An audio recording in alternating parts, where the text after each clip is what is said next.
All right, folks, happy Monday. It's the Steve Malzberg Show, and coming up in this hour, Daniel Henninger, Deputy Editorial Page Editor of the Wall Street Journal and Pulitzer Prize-winning reporter, will be here to talk about Obama fatigue and the IRS scandal. And then the Malzberg panel, columnist for Breitbart.com and American thinker C. Edmund Wright, and Newsmax's White House correspondent John Gizzi will be here as well. Patrick Howley, reporter for the Daily Caller, will talk about his most recent articles on the IRS scandal, the excuses they're giving for what they don't have, email backups, and all that. And then give me 5 and oh so much more on this hour of the Steve Malzberg Show.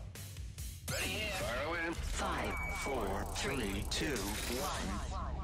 Broadcasting live from the Newsmax studio in New York City. A fusion of politics, commentary, entertainment, and sports.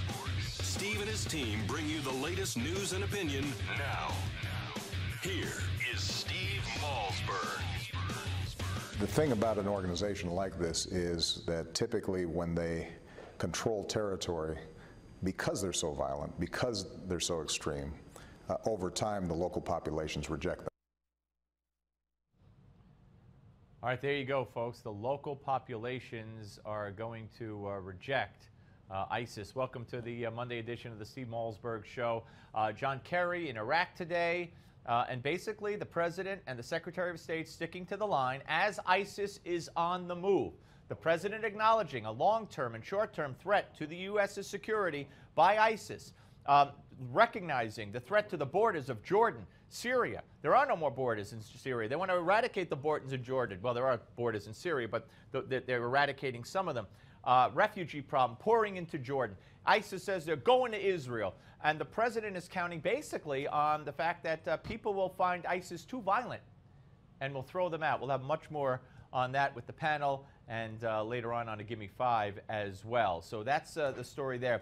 We've been covering the plight of a woman, a mom in Sudan, Miriam Ibrahim. Sudanese woman gave birth in Khartoum not too long ago in prison after being sentenced to death in May for allegedly converting from Islam to Christianity. 27 years old, she refused to renounce her Christian faith, and she was sentenced to hang for apostasy. Well, she's been released. She's been released. American citizen, members of Congress, very vocal and outspoken about this, and I don't know the details of how it happened. If Obama did it, if Kerry did it, if Hillary did it, I don't care. If they did, congratulations, because this is very important to get this woman out of Sudan. And I don't know if she's coming back here, but she's been released from prison anyway, and she's not going to be hanged.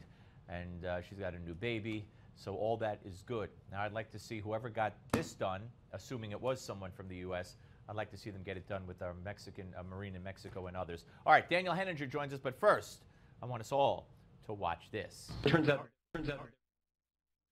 congressional investigations, including 14 congressional hearings, 30 interviews with IRS employees, 50 written congressional requests, and 750,000 pages of documents.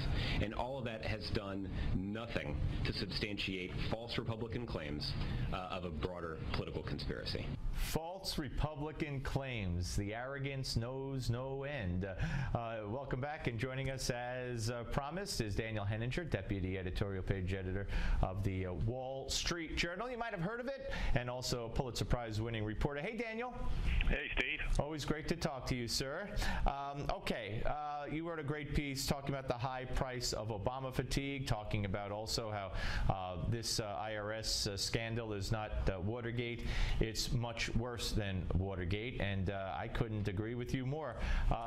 Let's start with the Obama fatigue. I mean, the polls have been devastating in every area of the polls, even, and I'm digressing here, even as there's Hispanic support. And I don't understand how this is possible, because if the Republicans have to do immigration reform to get Hispanic votes, why did he lose 15% of Hispanics compared to a year ago anyway?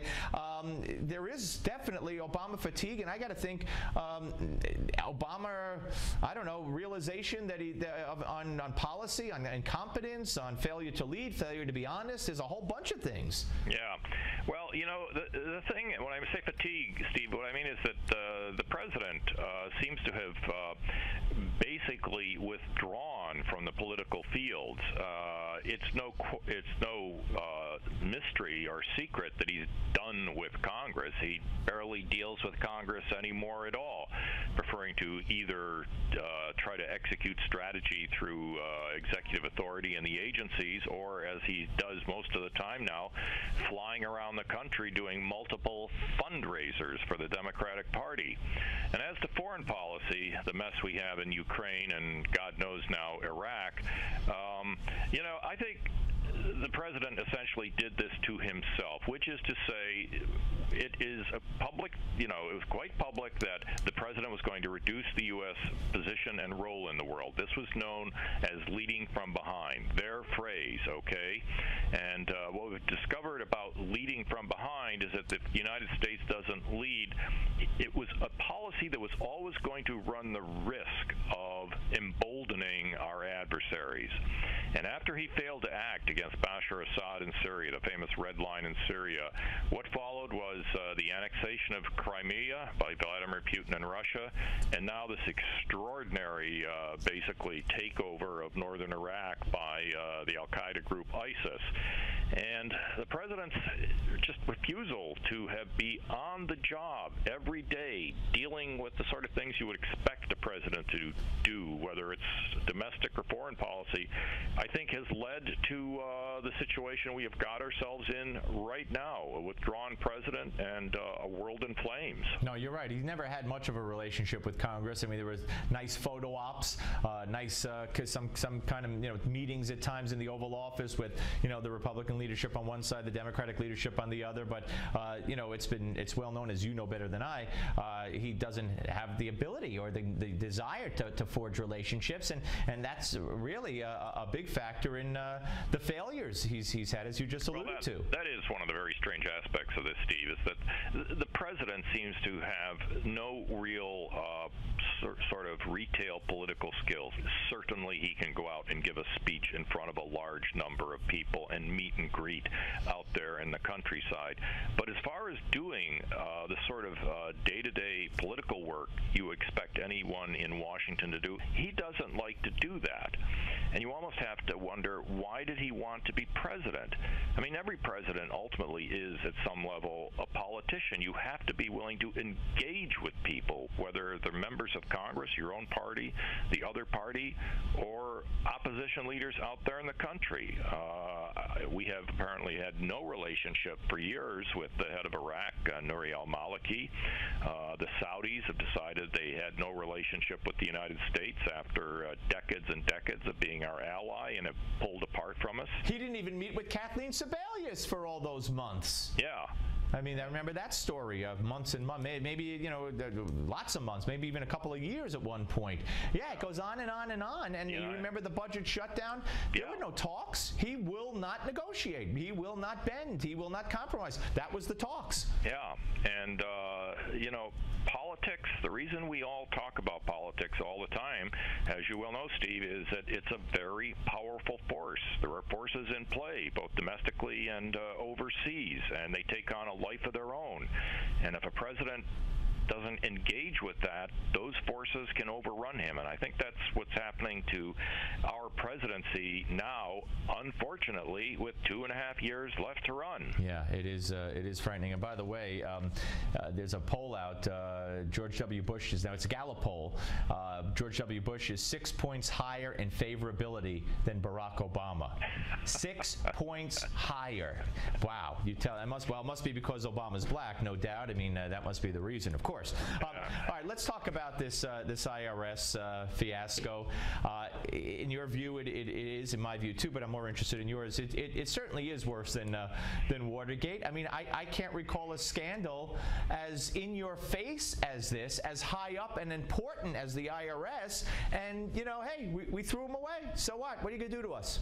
Yeah, well, with the emphasis on the fact that it is the IRS, I mean, let's understand the Watergate is one of the most famous scandals in the history of the country, but let's understand the substantial difference between the two events. Watergate began with a break-in at the Watergate Hotel by some Republican operatives operating out of the highest levels of the Nixon presidency, and what they were attempting to do inside the Watergate Hotel was penetrate the headquarters of the Democratic National Committee and find out what they were doing. So it was the political party in power and its professionals going after the professionals of the other political party. It was ugly, but that's what it was. What is the IRS? The IRS is the party in power, the Democrats, essentially sicking the most powerful and feared agency in the U.S. government, the Internal Revenue Service, on individual groups of citizens out in the country, all over the country, hundreds of them, who have done nothing more than organize themselves to get involved in politics. And suddenly these people, I'm sure all of them who paid their taxes every April, right off the top, every single year, suddenly found themselves with the IRS at their front door saying, tell us who your donors are, tell us what you talk about, tell us about your meetings.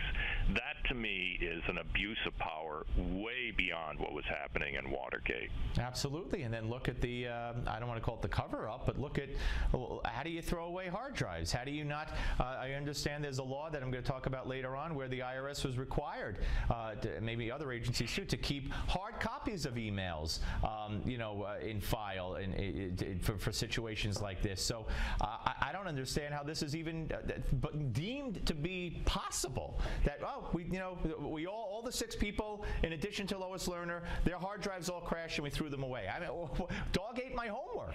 Yeah, or that old expression, Steve, if it quacks like a duck and walks like a duck. Well, this thing quacks like a cover-up at this point. It's a little hard to explain it in any other way. But, despite the seriousness of their attempts to purport that they had no involvement in this, even what we know, I think, is bad enough, Steve, which is starting with the president himself at his State of the Union speech in 2010 when he attacked the justices of the Supreme Court sitting in front of him for their Citizens United decision, which enabled these groups.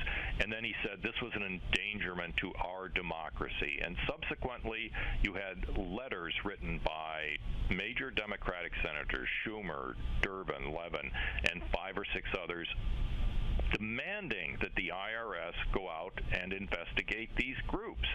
I mean, there's your smoking gun. Why don't they call these senators before the committees as well? Yeah. You would think that would be it. Hey, Daniel, this is great stuff. I mean, it's important that we get it out there and talk about it in a way that, of course, the major networks are not.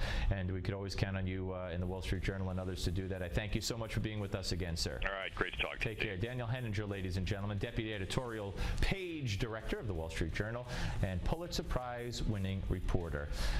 It's very interesting, and if it quacks like a cover-up, to coin a phrase.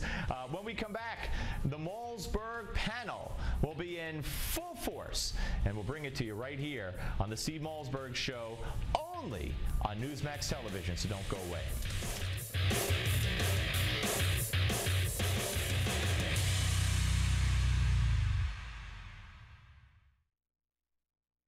Endless pools are an incredible alternative to traditional pools, making it easy and inexpensive to swim at home.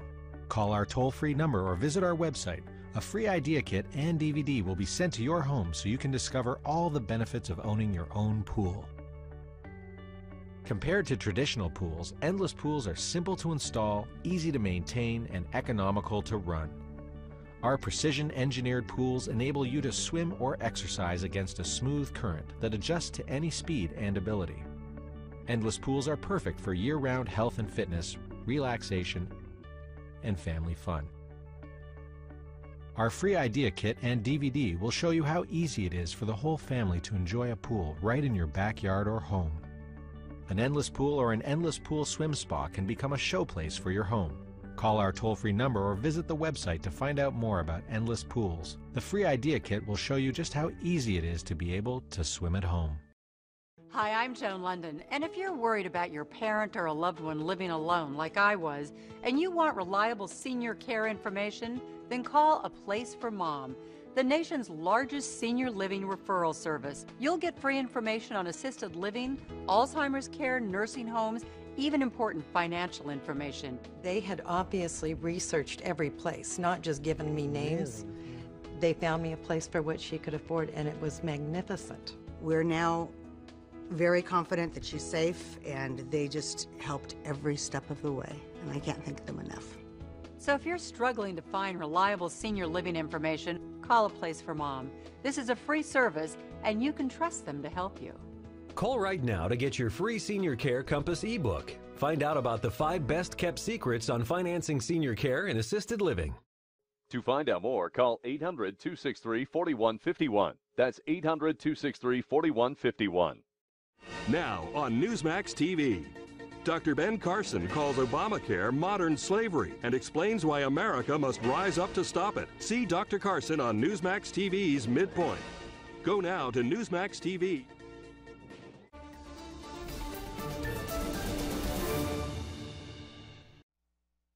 Politics, commentary, entertainment, sports, news and opinion now.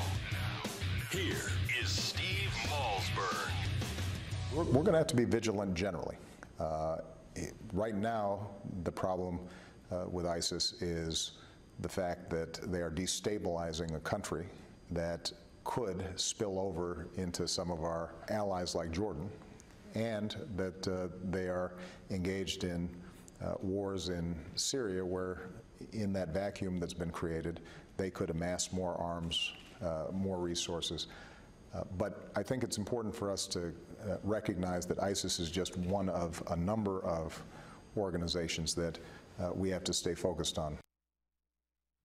All right, folks, welcome back. Time for the Malzberg panel, and joining us right now, a columnist for Breitbart.com, an American thinker, C. Edmund Wright, and Newsmax's White House correspondent, John Gizzi. Hello, gentlemen. Hello, Steve. All right, good to talk to both of you. All right, you know, all of a sudden, ISIS is a threat, and it's just one of many threats. And I got to tell you, Mika Brzezinski said to him in her interview, because, you know, Obama did a whole bunch of interviews, you know, you said Al-Qaeda was decimated. You said that, and he said, well, they were. Well, la-dee-da. You know, and as far as ISIS goes, guys, and let's start with you, John, they're driving around U.S. Humvees in Syria right now.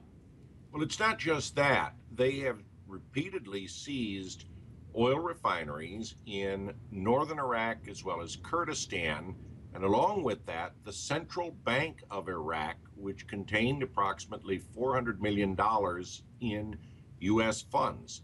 That's enough to fund a virtual state so far. So ISIL, the Islamic State for Iraq and Levant, which is basically greater Syria, Jordan, Syria, and Palestine, is functioning as a state and growing. It certainly is not something that has just recovered recently. It's on the march. Right, and Edmund, I mean, this is, you know, I read reports today where ISIS says they're going to go to Israel.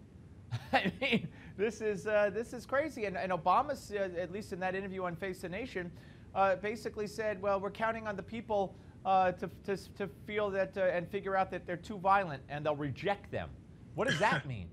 I don't know. What I thought, Steve, was pretty interesting was Obama talking about the vacuum that's been created over there, as if he had nothing to do with creating that vacuum.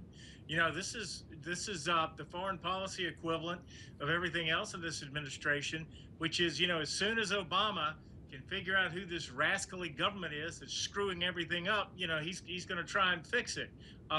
You know, everything John Gizzi said about ISIS is correct, but the vacuum is the Obama vacuum. That's why the vacuum is there.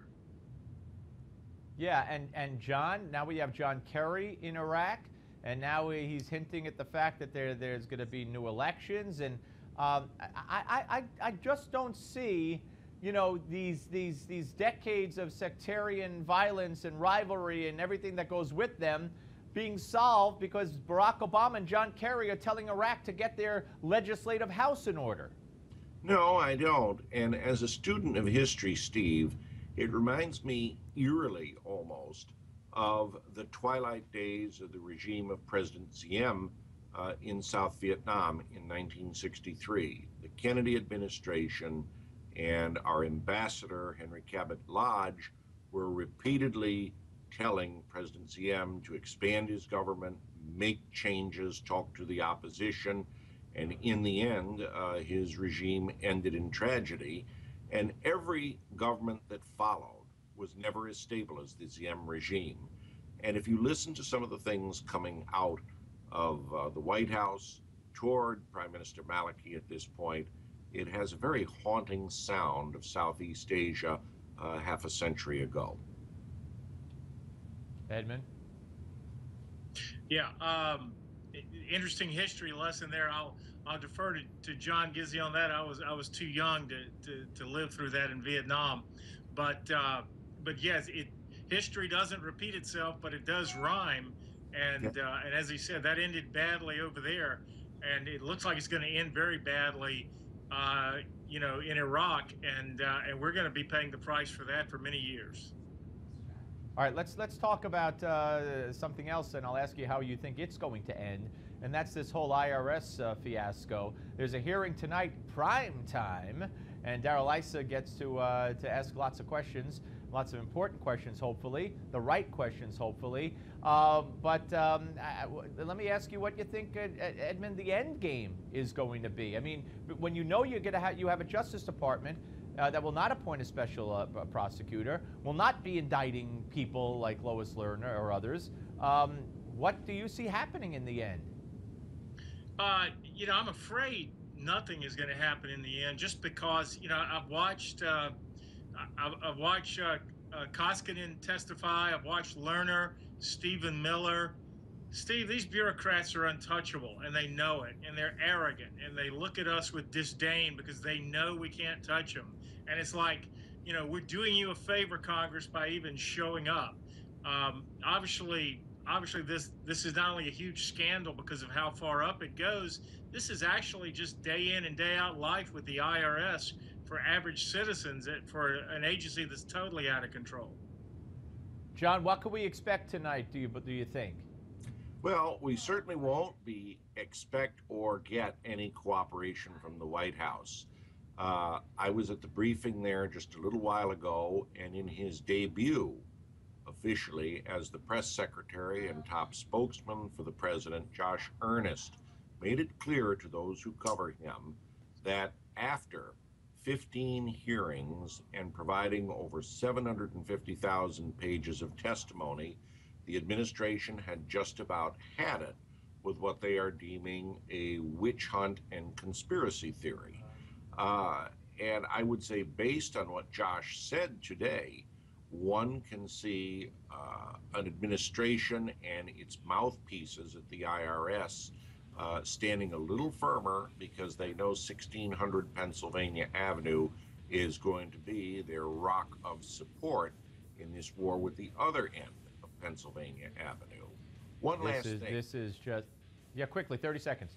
Steve Scalise, new number 3 man as House Republican whip, was spelling out a strategy for further probes into the IRS and how not to let this issue die on the day that Eric Cantor resigned and triggered the sequences that made Mr. Scalise whip.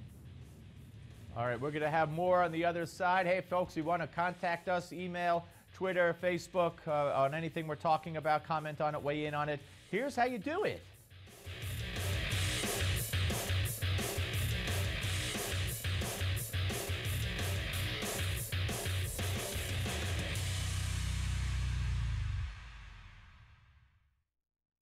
3 a.m. and you're up again for the third time. It's not just affecting your sleep, it's interrupting your daily life. Frequent trips to the bathroom due to an aging prostate is a common concern, but you can now do something about it with Prostate Revive. Doctor-formulated Prostate Revive is an all-natural dietary supplement packed with 15 powerful ingredients, focused on improving prostate health by targeting the 2 main sources of prostate concerns, rogue testosterone and inflammation. And now, in this limited time offer, you can try Prostate Revive absolutely absolutely free. That's a free bottle, a 30-day supply of Prostate Revive, risk-free. Plus, if you call right now, you'll also receive our free report, A Doctor's Guide to a Healthy Prostate. Call now for details on getting your free bottle, plus our doctor's report. Call 1-800-659-REVIVE. That's 1-800-659-REVIVE. Don't be a victim of an aging prostate. Start getting the sleep you need and get your life back with Prostate Revive. Claim your risk-free bottle now at 1-800-659-REVIVE.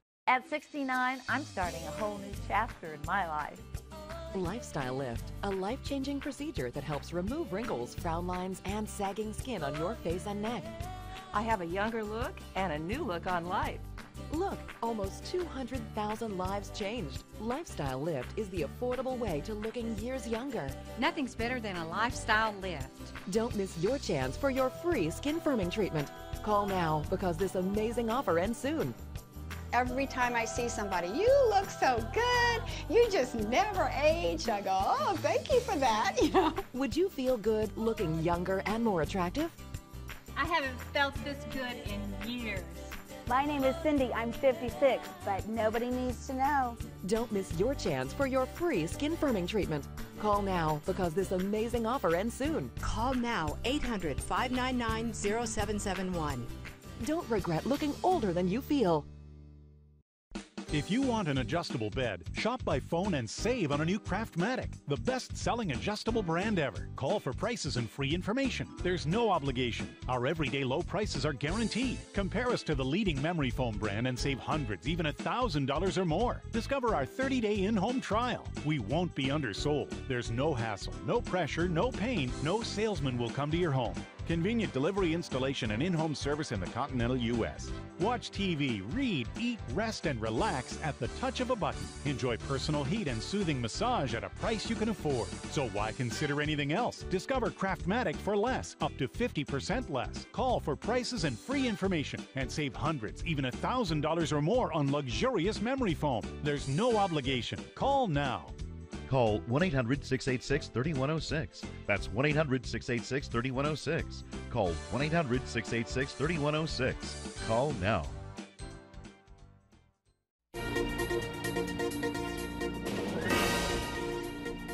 Welcome back. I'm Francesca Page, and here's your Newsmax Now update. 3 journalists from Al Jazeera were convicted by an Egyptian court today. The journalists were accused of supporting the Muslim Brotherhood and face a 7-year sentence in a maximum security prison. The journalists have been detained since December when they were found covering protests supporting ousted President Mohamed Morsi. Al Jazeera officials deny the allegations. And elections in Afghanistan continue facing challenges. The country's chief electoral officer resigned today amidst allegations of a massive voter fraud in the runoff presidential election. The official denies involvement in the fraud and says he's stepping down for the interest of his people. Both leading presidential candidates report ballot box stuffing. Millions of Afghans turned out to vote despite violent threats from the Taliban. That's your Newsmax Now update. Back to the Steve Malzberg Show. Ready?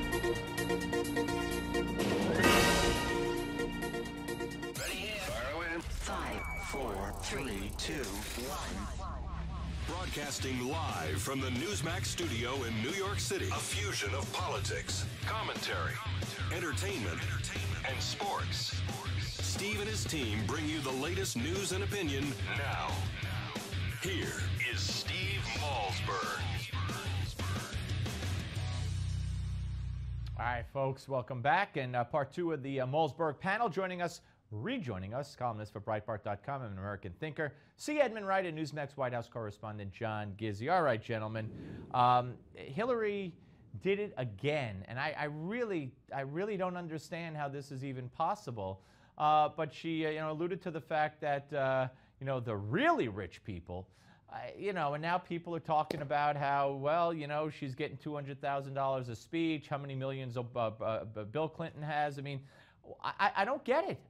What is wrong with her? How is she performing so poorly? John? Is John with us? All right. How about Edmund? Hello, Edmund. Hey, how you doing, Steve? John is John is speechless. Yes. You know, I think that this brings into question, is this really the smartest woman in the world or not? I've never thought so. You know, maybe after the last 3 weeks, a few more people are questioning that assumption. I also think it talks to the isolation of the political class, and clearly the Clintons are part of that. You know, I mean, clearly she thought what she was saying today was actually going to resonate and make sense, you know, with dividend income and interest income versus ordinary income. But Steve, I think that we would all agree that $200,000 for a speech is not really ordinary income as most of us define it. You know, when George W. Bush or George H.W. Bush said something about, you know, swiping a gallon of milk or whatever, that was huge. MSNBC allegedly edited tape to make Mitt Romney look out of touch with this, what was the name of the, in Pennsylvania, this food place, which there's a couple in New Jersey, I don't remember which one it was, and they edited it to where he talked about, he went, what is it? Do you remember the one, Edmund? Anyway, he went, Wawa. It was Wawa. And he went there, and they edited the tape allegedly to show that I went there, and then, wow, you push a button, and wow, your sandwich comes out. That's not what he said, but they'll do anything to portray, you know, those on the right as out of touch and elitist and whatever. But, you know, twice now, Hillary referring to woe is me when it comes to money. I just don't see how she could do that. Well, you know, if I had to guess, I think they felt like they won the last election on two things. One was the war on women, but number two was on the fact that Mitt Romney's a rich, mean guy, and he doesn't care about folks like me. And I guess they thought that was so important in 2012 that they had to, you know, they had to just throw common sense and reality to the wind so that Hillary could be, you know, every man, so to speak. Yeah. All right. Listen, Edmund, I appreciate it. That's C. Edmund Wright. Of course, you read him at Breitbart.com, an American thinker. And we also thank John Gizzi for the previous segment, White House correspondent for Newsmax.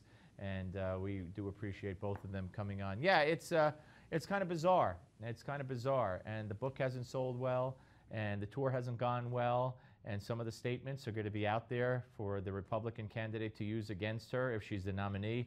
So I don't know. I think the book tour has been a good thing for Republicans. We'll be back with more of the Steve Malzberg Show. But first, today's American Moment takes a look back at the miracle on ice. History calls it a miracle. The 1980 13th Winter Olympic Games were in full force in Lake Placid, New York.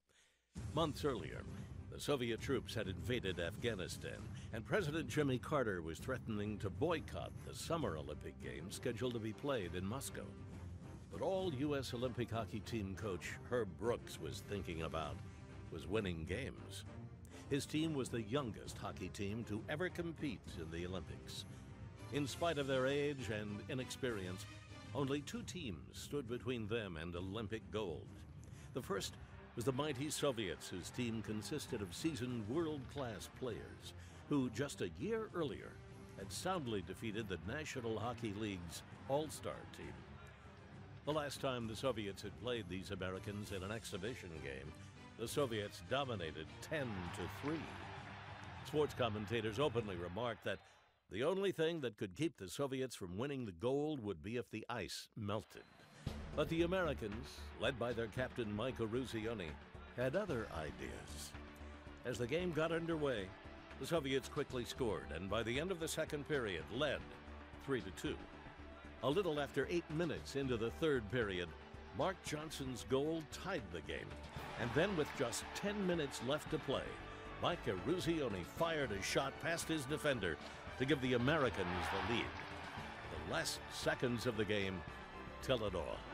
There, the puck is still loose. 11 seconds. You've got 10 seconds. The countdown going on right now. Morrow up to Silk. 5 seconds left in the game. Do you believe in miracles? Yes! Unbelievable. For Newsmax TV, I'm Bill Curtis. And this... Attention! Do you have a motorized wheelchair or scooter that's broken? Now there's a Medicare and private insurance benefit that may fix your broken wheelchair. You need to call the experts at the Precision Repair Network.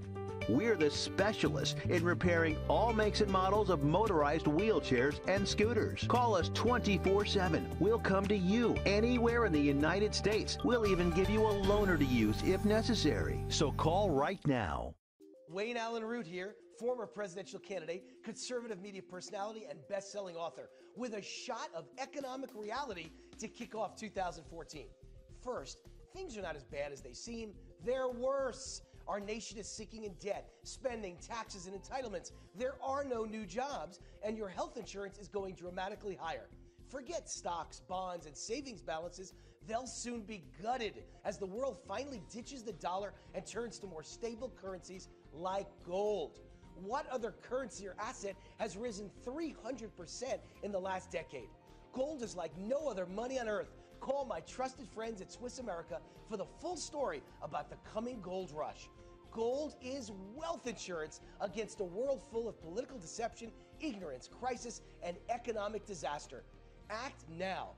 Ask for my new DVD, The Timeless Truth About Money. It's 100% free.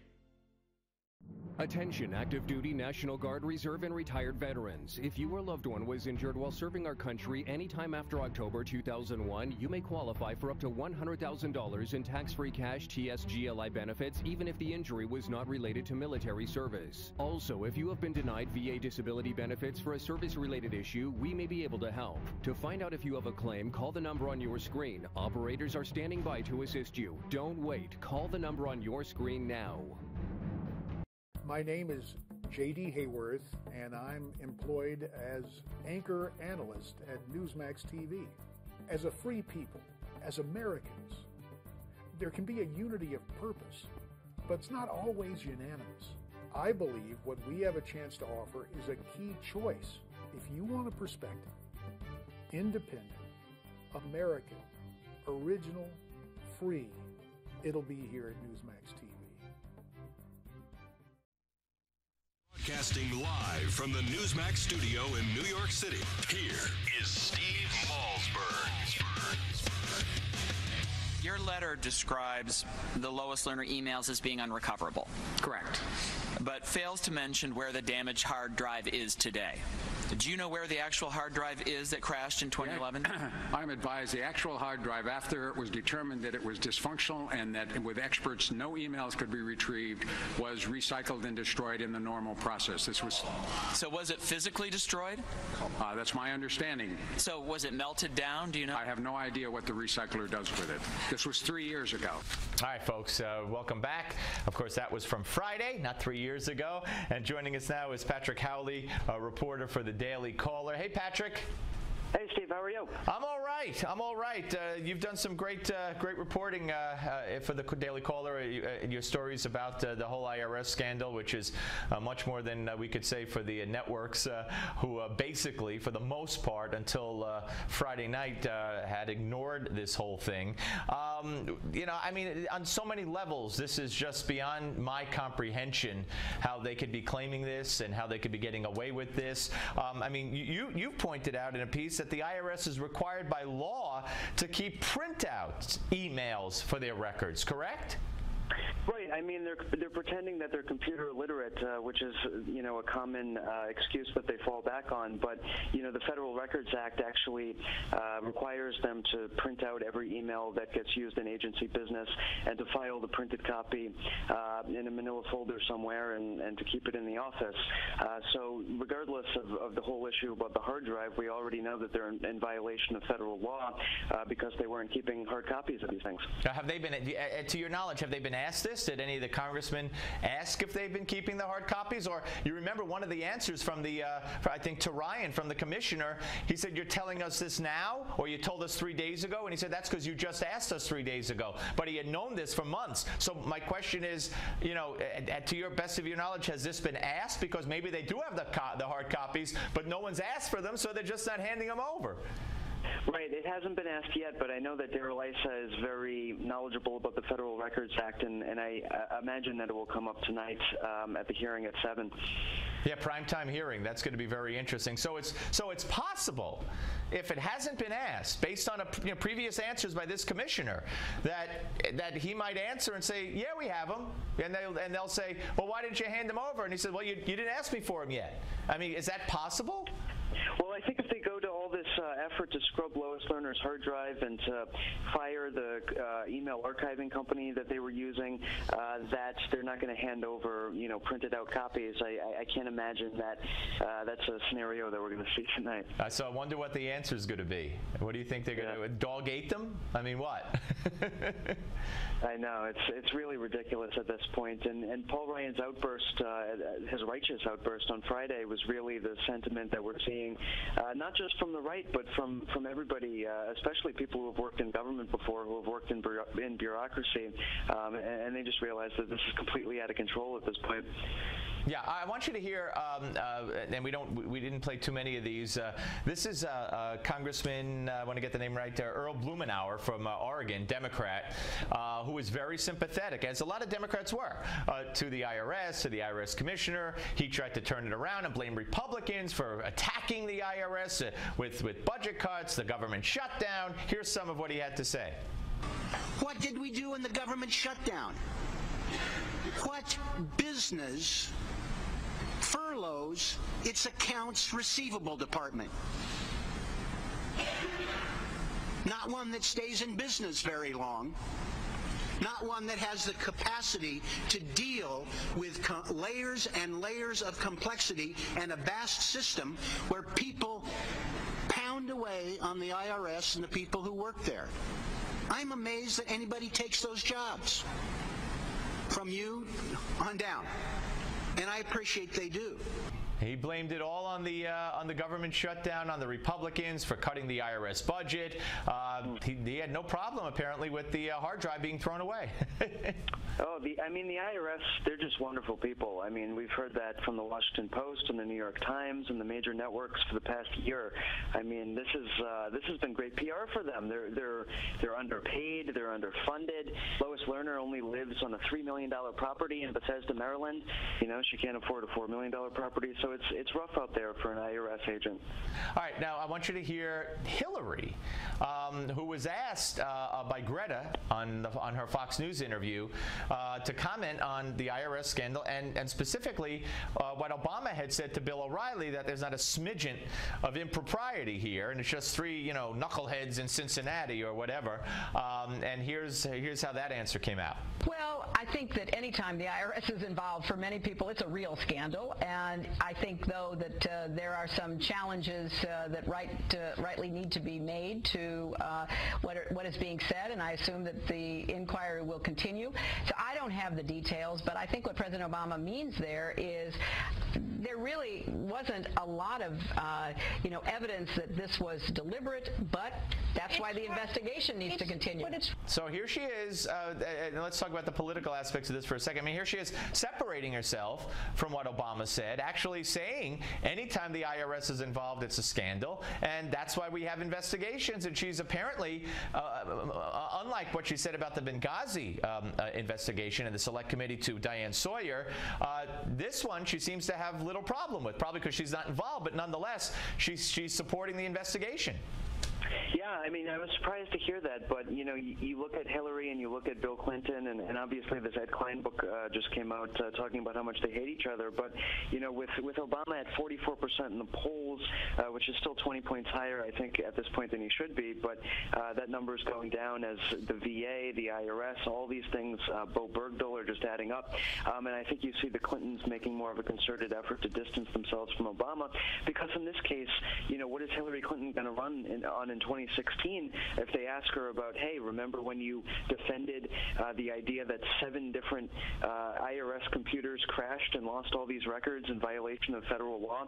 I mean, she doesn't want that on her record going into the campaign because she doesn't need it. She wasn't involved with the IRS. So she's taking the sensible view here. Now, you had mentioned in passing, but you wrote a piece on this, and that was the first I had heard of this, that the IRS fired this email archiving firm after the Lois Lerner crash. Explain what they did for the IRS and how and when they were fired exactly. There's a company in San Jose, California called Sonasoft Corporation, which is the leading email archiving company in the country. They do email backup servers, so if a computer crashes, they retrieve all of your emails within 10 minutes, they claim in their commercial. They do this service for the New York Times, so, it only would have taken a New York Times reporter one phone call to their own contractor to figure out what was going on. But they had a contract in place with the IRS beginning in 2005. They renewed it every year for 6 years in a row. Finally, in 2011, just 10 days after Dave Camp, the congressman, writes his first letter to the IRS expressing concern about what he's been hearing about the targeting, that's when Lois Lerner's computer crashes. 2 months later, that's when the IRS closes out their contract after a 6-year relationship with this company out in California. So now they don't have an email backup contractor anymore. And then you start seeing all these other alleged computer crashes. Nicole Flax, who was an IRS official who was in and out of the White House as a frequent visitor during this time, her computer allegedly crashed just a couple months after they got rid of this contractor. So, we know that Lois Lerner's emails were being backed up at this time, at the time of her computer crash, but these 6 other officials mysteriously had computer crashes in or around the time when they got rid of this contractor. Yeah, mysteriously is a good word. All right, so where do you think we go from here? I mean, we got the hearing tonight, and then what happens? I mean, there's no way that Eric Holder is going to appoint a special prosecutor. So of course not. So what happens? I mean, how does this? How do the right people get held responsible? Yeah, I mean, Eric Holder is in contempt of Congress himself, still from the Fast and Furious scandal. This is going to be a very big hearing tonight, and we're going to Darrell Issa knows the law very well. He knows the Federal Records Act. He knows all the statutes. He has the ability to figure out which federal laws the IRS has violated, and he, I think, is gearing up to prosecute them criminally based on this computer crash. We know now, obviously, based on all of this evidence, that what is in these emails, that in these computer crashes, is the smoking gun. We know that. There's no way that these emails could come back and turn up anything other than something damning for the administration. So we have the smoking gun. We just don't have it in our possession. And it's up to Darrell Issa and it's up to Dave Camp of the House Ways and Means Committee to apply pressure and to use the law and to prosecute these people criminally if they're not going to give up these emails. And he can do that based on the Federal Records Act, which was passed into law in 1960, and that's a perfectly valid way for him to criminally prosecute IRS officials who scrubbed clean these hard drives. Well, Patrick, I know you'll keep us all informed at the Daily Caller with your great reporting. I thank you so much for being with us, and take care, sir. Always a pleasure, Steve. Thank you. Thank you. My pleasure. Patrick Howley, ladies and gentlemen. When we come back, you know what you love it. It's Gimme 5 on the Steve Malzberg Show.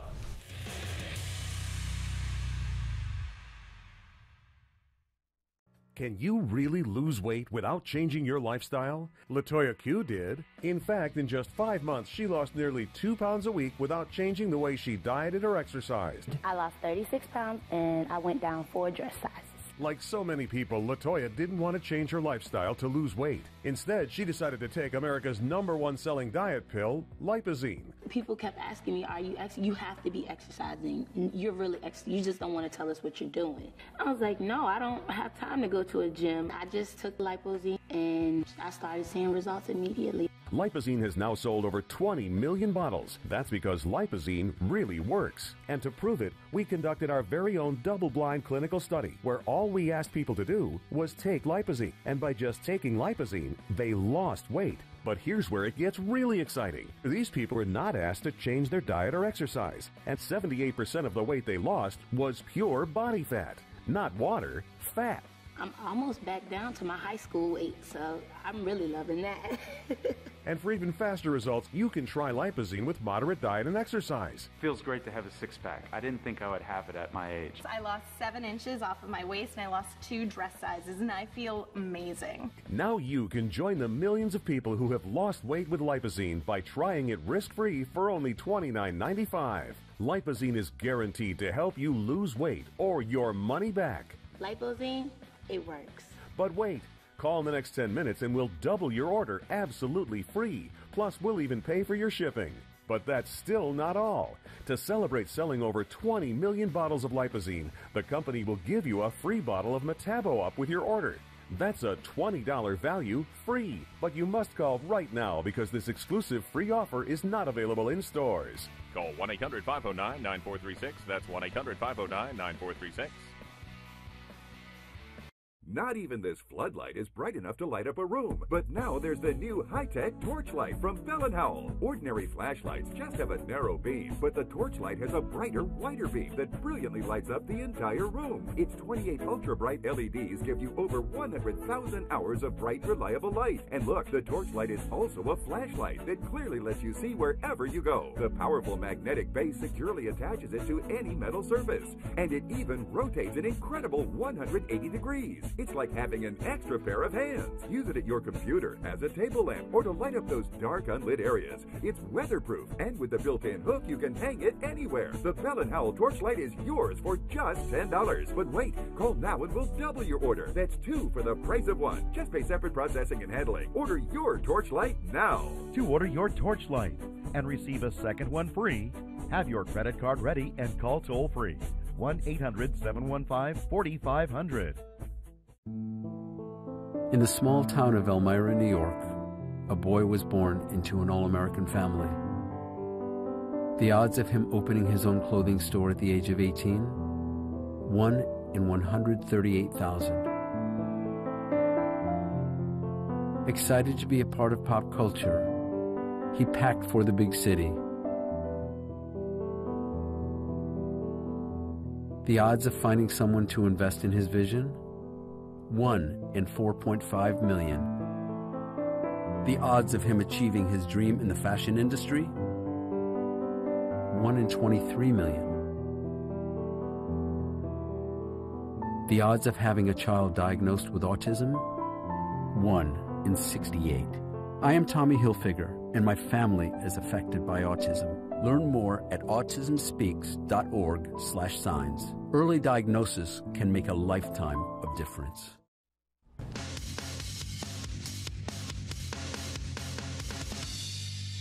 All right, folks, welcome to Give Me 5. The name is Lance Corporal Brandon Garabrandt. You may have heard the story on Friday. A roadside bomb in Afghanistan killed 3 of our U.S. troops. He was a Marine, and he died, and he's from New Hampshire, and he was all of 19 years old.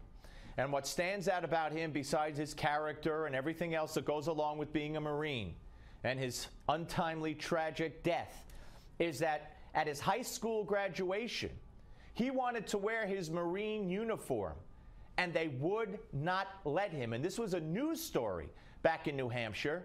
I want you to watch this. Students celebrating 2 major accomplishments at once, graduating high school and boot camp. And he wants to wear his Marine Corps uniform during his high school commencement. But as our New Hampshire Bureau Chief Michael Rosenfield shows us, the school says no. All right, that was a year ago. A year ago. The school would not let him wear his Marine uniform. And the irony here, the horrific irony here. Watch more. Like most 18-year-olds, Brandon Garabrandt is about to graduate from high school. Unlike most, he's also taken his first steps to becoming a Marine. Words can't even express it. This is such an amazing accomplishment. Brandon's family is in South Carolina, ready to watch him graduate from boot camp. Then they'll fly back to New Hampshire for his graduation from Conval High School in Peterborough. Brandon would like to wear his Marine uniform rather than cap and gown, but the school won't allow it. They won't allow it. They didn't want him to be singled out. They said it was a group day and no singling out. To see his happy mother there just a year ago, and to know how he met his tragic death just 3 days ago, and to know that his dream of wearing his uniform to his high school graduation was denied makes it all the more senseless. Not his death. His death wasn't senseless. He was serving his country. He was fighting for his country. But the uniform issue at the high school, senseless. More. I think that that is just a disgrace and very disrespectful. You know, it's important to acknowledge these children that make these decisions. School officials say they've spoken with the student council and faculty members with military experience or who have family in the military. And the consensus is all students should dress alike and no one should be singled out. All right. So there you got this, the side of the school. Here's more. I think that that is just a disgrace and very disrespectful. You know, it's important to acknowledge these children that make these decisions. School officials say they've spoken with the student council and faculty members with military experience or who have family in the military. And the consensus is all students should dress alike and no one should be singled out. I think that this is a celebration of a class, much like a celebration of a team, a group that's been together. School officials aren't budging. One concern they say they have is if they make an exception in this case, it'll open the door to other requests down the road. You begin to wonder where to draw that line. Why does that line have to be drawn? This does not open up a slippery slope. Nobody's going to, you don't allow a Boy Scout uniform or an Eagle Scout uniform or a Girl Scout uniform or a McDonald's uniform, okay? This is a military uniform. Where to draw the line does not enter into this, ladies and gentlemen. This is where you draw the line. If somebody is dedicating their life to the military, is volunteered to go defend their country and fight for their country and serve their country, that's where the line is drawn. Military service. And if this young man's dream was to wear his Marine uniform to his high school graduation, why is that not proper? Why does that open up a Pandora's box? Why does that make it impossible to know where to draw the line? That's where you draw the line. Military service. I don't see any other uniform that competes or that is in the same realm.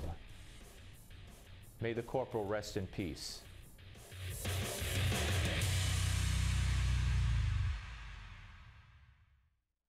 I've got a small business, and everybody said you should be promoting it with Facebook. Well, I use Facebook for myself, but I had no idea how to use it for my plumbing business. Then I heard about web.com. They told me they would build a professional Facebook page for my business free. So I gave them a call. And then they built me a Facebook page for free.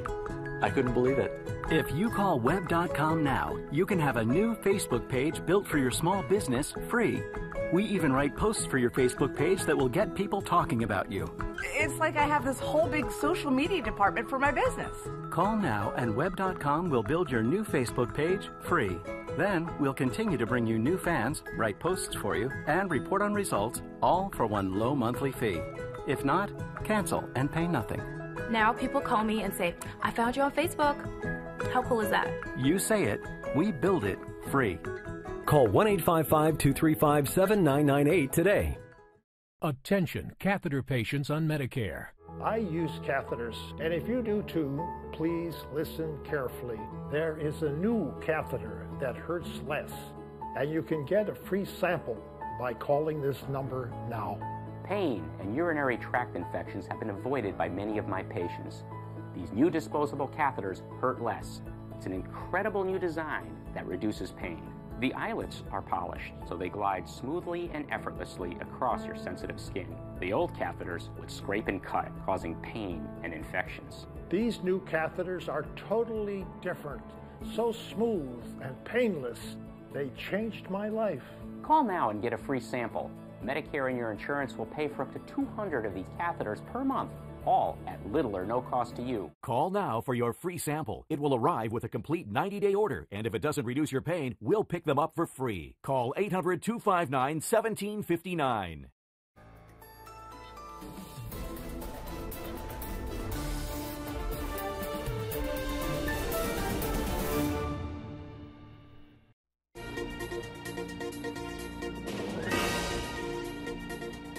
Welcome back. I'm Francesca Page, and here's your Newsmax Now update.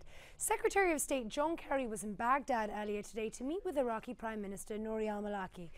Kerry visited Iraq to urge Iraqi leaders to create a more inclusive government which would welcome Sunni and Kurdish participation.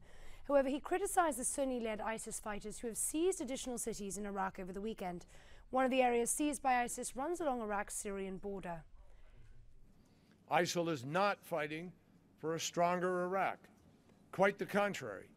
ISIL is fighting to divide Iraq and to destroy Iraq. The Obama administration is sending up to 300 military advisors to help Iraqi security forces. In the meantime, President Obama is also considering targeted airstrikes.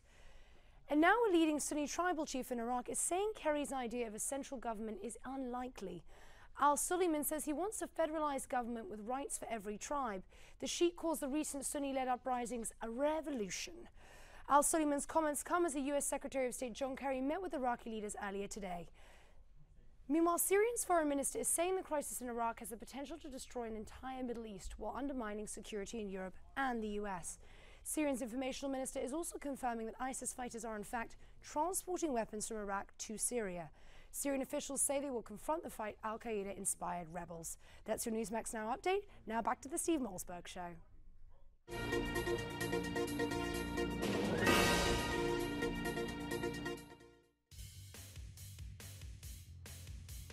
All right, folks, hour number 2 of the big Steve Malzberg Show, and Congressman Marsha Blackburn will join us. She's the Vice Chair of the House Energy and Commerce Committee. We'll talk IRS and Obama's foreign policy with her.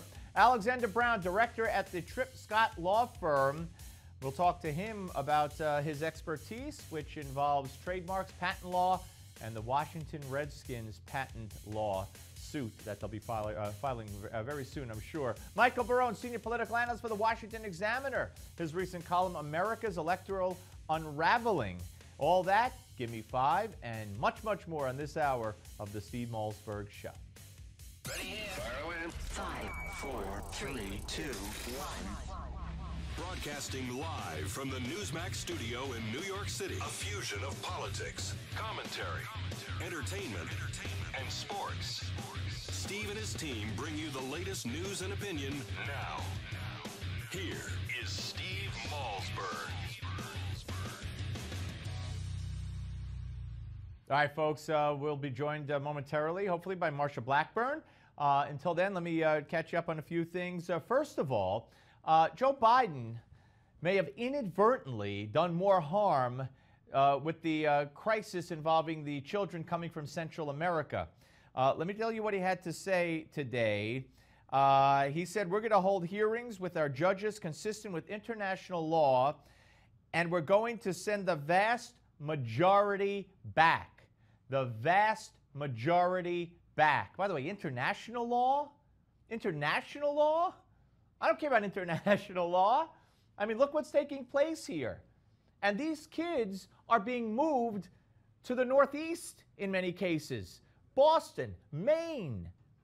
And the plan is to send them back to reunite them with their parents in where? In the Central American countries? You think these parents who put their kids, I don't know, on a bus or in a desert or whatever and paid people to smuggle them into the U.S. or instructed them to walk over the border, they're going to now volunteer and say, oh, here I am, send Johnny back home to me. That's not going to happen. That's a pipe dream, and they know it's not going to happen. But let it be noted that Joe Biden said we will send the vast majority back. Actually, he said that a couple of days ago at a press conference in Guatemala. In Guatemala. He sent a loud and clear message that your kid has a chance of staying because we're sending the vast majority back, not all. Come on.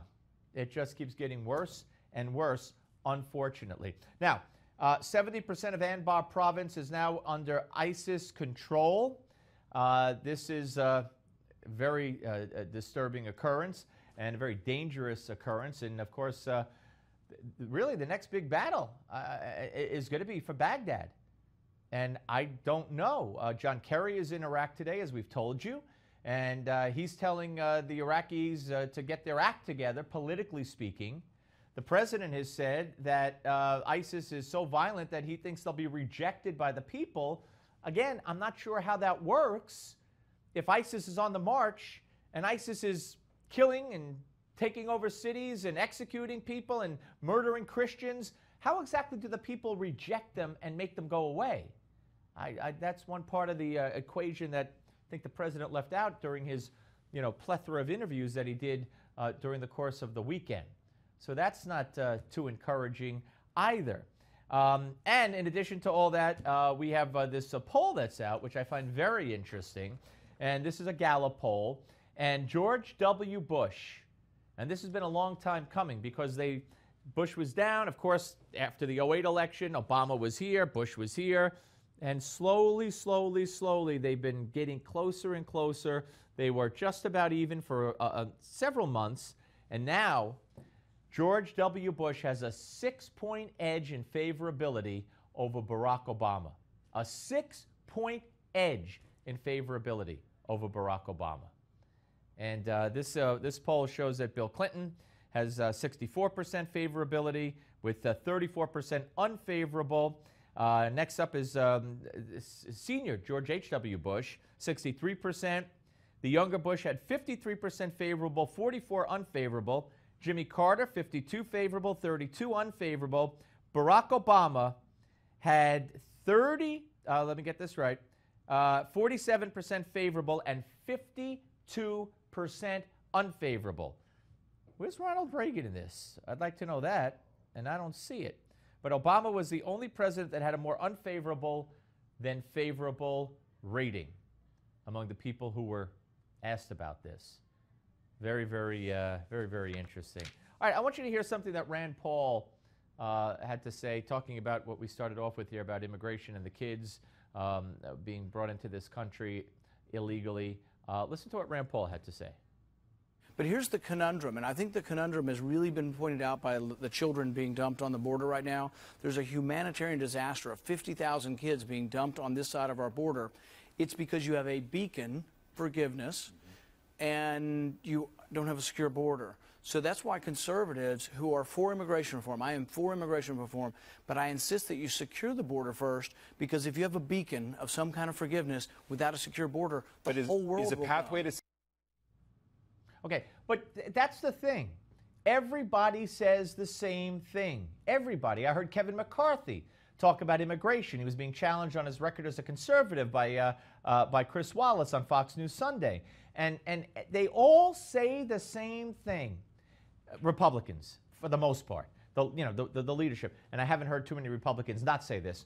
Secure the border first. No immigration reform, no other immigration votes until we secure the border. And usually they mean pass a law to secure the border, okay? Because, folks, there are laws on the books that already exist. Weren't we supposed to build a fence? And then the country that came together in World War II, the country that sent men to the moon and to space and everything we've done, we were somehow incapable of building a wall or a fence or whatever you want to call it because it went this way and that way and this way and that way. And those were the excuses I heard over the years. Oh, you know, the terrain is so unfriendly towards building this fence that was required by law. And I believe, unless I'm wrong, is still required by law. So, you know, the great American ingenuity, the great American, building machine who'll build highways from coast to coast. We just can't put this wall up because it would have to go zigzaggy, and we're just not good at that, you see. So that's the excuse that I've always heard. What do we have? And I haven't heard this talked about in years. 15% of the wall, 30% of the wall, fence, whatever you want to call it. I don't remember. But I'd like somebody to dredge that up and find out. I'd like to see the law about the wall or the fence and what percentage we've actually completed. Because I keep hearing all the Republican leaders and all the Republican possible presidential candidates talking about, security of the border first. All right, joining us now is Congressman Marshall Blackburn. Hello, Congressman. Hi, how are you? Good. Thank you for joining us. Time is of the essence, so let me get right to a bunch of things. You, of course, the Vice Chair of the House Energy and Commerce Committee. Tonight, the Oversight Committee is going to hold a hearing with the IRS Commissioner. Prime time, Darrell Issa will be able to fire away. after the disaster, in my view, of last Friday, and the arrogance, in my view, of last Friday from the commissioner and the revelations from last Friday, what do you hope for to be accomplished and explained or asked at least of the commissioner tonight? Well, one of the things I think is so smart of Chairman Issa to do is to hold this during prime time, because I think it probably will lead the ratings tonight. Secondly, I think it will be a great opportunity for the American people to see on display the arrogance of the bureaucracy, and I hope many of them will realize why we work so hard every day to rein this bureaucracy in, and to make certain that we reduce the size of the federal government. And it is so difficult. You know, every program up here has its own little fiefdom, and as Ronald Reagan taught us, there's nothing so close to eternal life on earth as a federal government program. Are they going to get away with, though, Congressman, you know, hey, Lois Lerner trashed her hard drive, and 6 other people who were involved in this allegedly, their emails have also disappeared.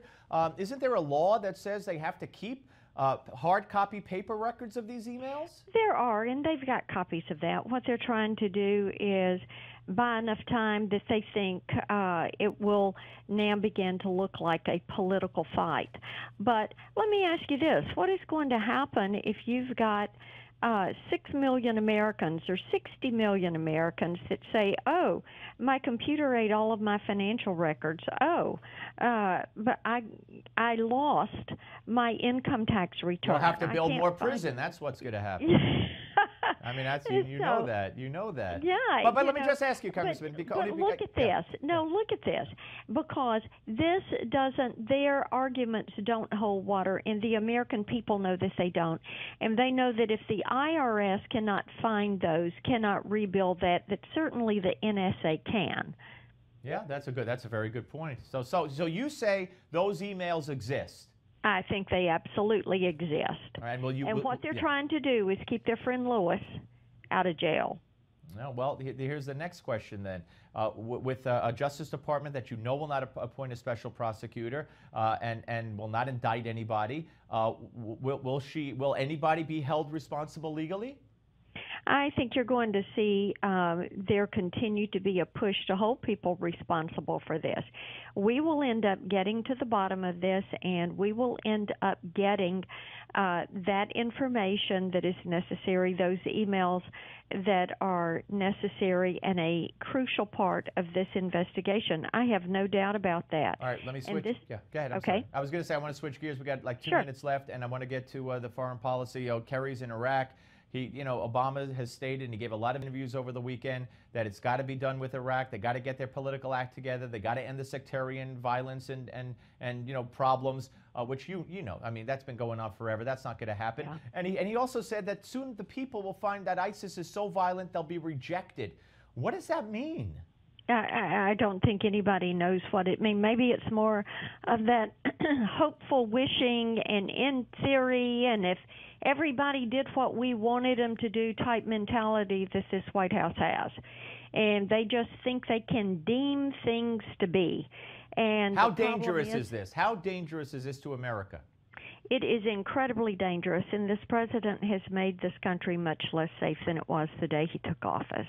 And do you see, short of military intervention, do you see anything to stop ISIS from burdening Jordan now and blurring the border at Jordan the way they did with Syria?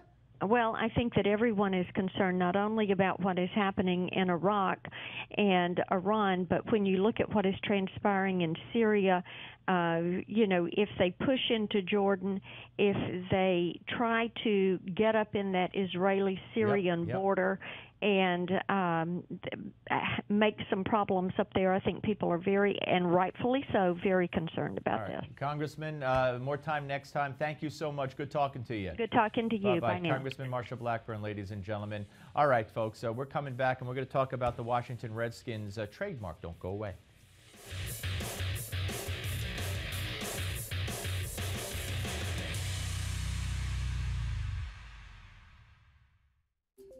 Pat Boone here with a word about bank safety. Do you think your money is safe in the bank? Don't bank on it. A generation ago, bank accounts felt secure and they paid interest.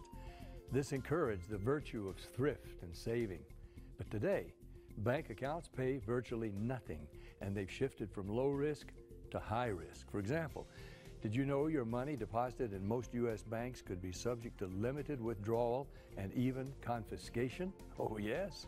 And that's just the first of 19 risks explained in a new white paper entitled Don't Bank on It. You still think your bank deposits are safe? You better get this vital new Don't Bank on It white paper now. Call the number on the screen or visit SwissAmerica.com, the gold standard. Learn how simple it is to become your own banker today. Why are so many companies looking to hire ITT Tech grads? Carter Brothers is a leading nationwide provider of electronic security. When we hire, we look for skilled professionals with technical know-how, like many of our ITT Tech grads. B&T Group is a leading engineering and construction firm specializing in the wireless industry. When we need drafting technicians, ITT Tech sends us candidates who have the right set of skills and align with our core values. Innovation Controls is a global provider of engine-driven equipment management and control solutions. We like the hands-on educational approach that ITT Tech students receive because we need people we can count on right from the start. Make a choice that can make a difference. Call now to find out about the new Opportunity Scholarship from ITT Tech. Learn more now. Call 800-453-0319. That's 800-453-0319. 800-453-0319. Now on Newsmax TV, Dr. Ben Carson calls Obamacare modern slavery and explains why America must rise up to stop it. See Dr. Carson on Newsmax TV's Midpoint. Go now to Newsmax TV.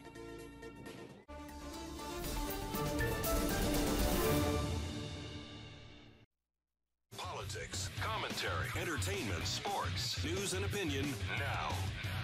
Here is Steve Malzberg. All right, folks, last week the ruling came down that the Washington Redskins name is disparaging to Native Americans. Who made that declaration? The declaration was made by the Trademark Trial and Appeal Board, known as TTAB, and therefore they say the trademark must be canceled. Now, I said at the time that this has to be unprecedented. You know, when did this ever happen before, and how could this be? And apparently there is one case way back. I couldn't even start to explain to you what the case was. But this, to me, is the hard fist of government coming down, overstepping, overreaching, much like the U.S. Supreme Court today ruled that the EPA has done in trying to regulate new plants, and we'll get to that in a little bit. But the fact of the matter is, what should happen here, if the Washington Redskins name is offensive, first of all, polls should show that, right? The two polls that I have seen and that I have cited on this program show that overwhelmingly, I don't mean 55-45, I mean 70s and 80s, overwhelmingly, Native Americans that have been polled say that this is not offensive to them, okay? It is not offensive to them. So that's number one. Number two, what should happen here is that the free market takes over. If this is so outrageous and so offensive, then A, the NFL commissioner, I don't know what the constitution of the NFL is. Remember the NBA constitution came into play with Donald Sterling and his remarks? Well, if this is so outrageous and racist and offensive, then the NFL, why is the NFL commissioner to this moment defending the name Redskins? Why does the owner of the team not want to change the name? Isn't he suffering financially? Oh, I'm sorry, he's not. You see, there's a waiting list for season tickets, years and years and years long. In other words, you got to hope somebody passes away that you know, or that you're left season tickets, because you ain't getting Washington Redskins season tickets any other way. And their paraphernalia, their uniforms, their jerseys, that all sells. That all sells. So nobody is suffering. And according to the polls, an overwhelming majority is not offended. So without a public outcry, a public reaction, a reaction from the people who were supposedly offended, in fact, the other way with them, what's this all about? What is this all about? And I'll tell you what it's all about. It's beyond political correctness. It's way beyond political correctness.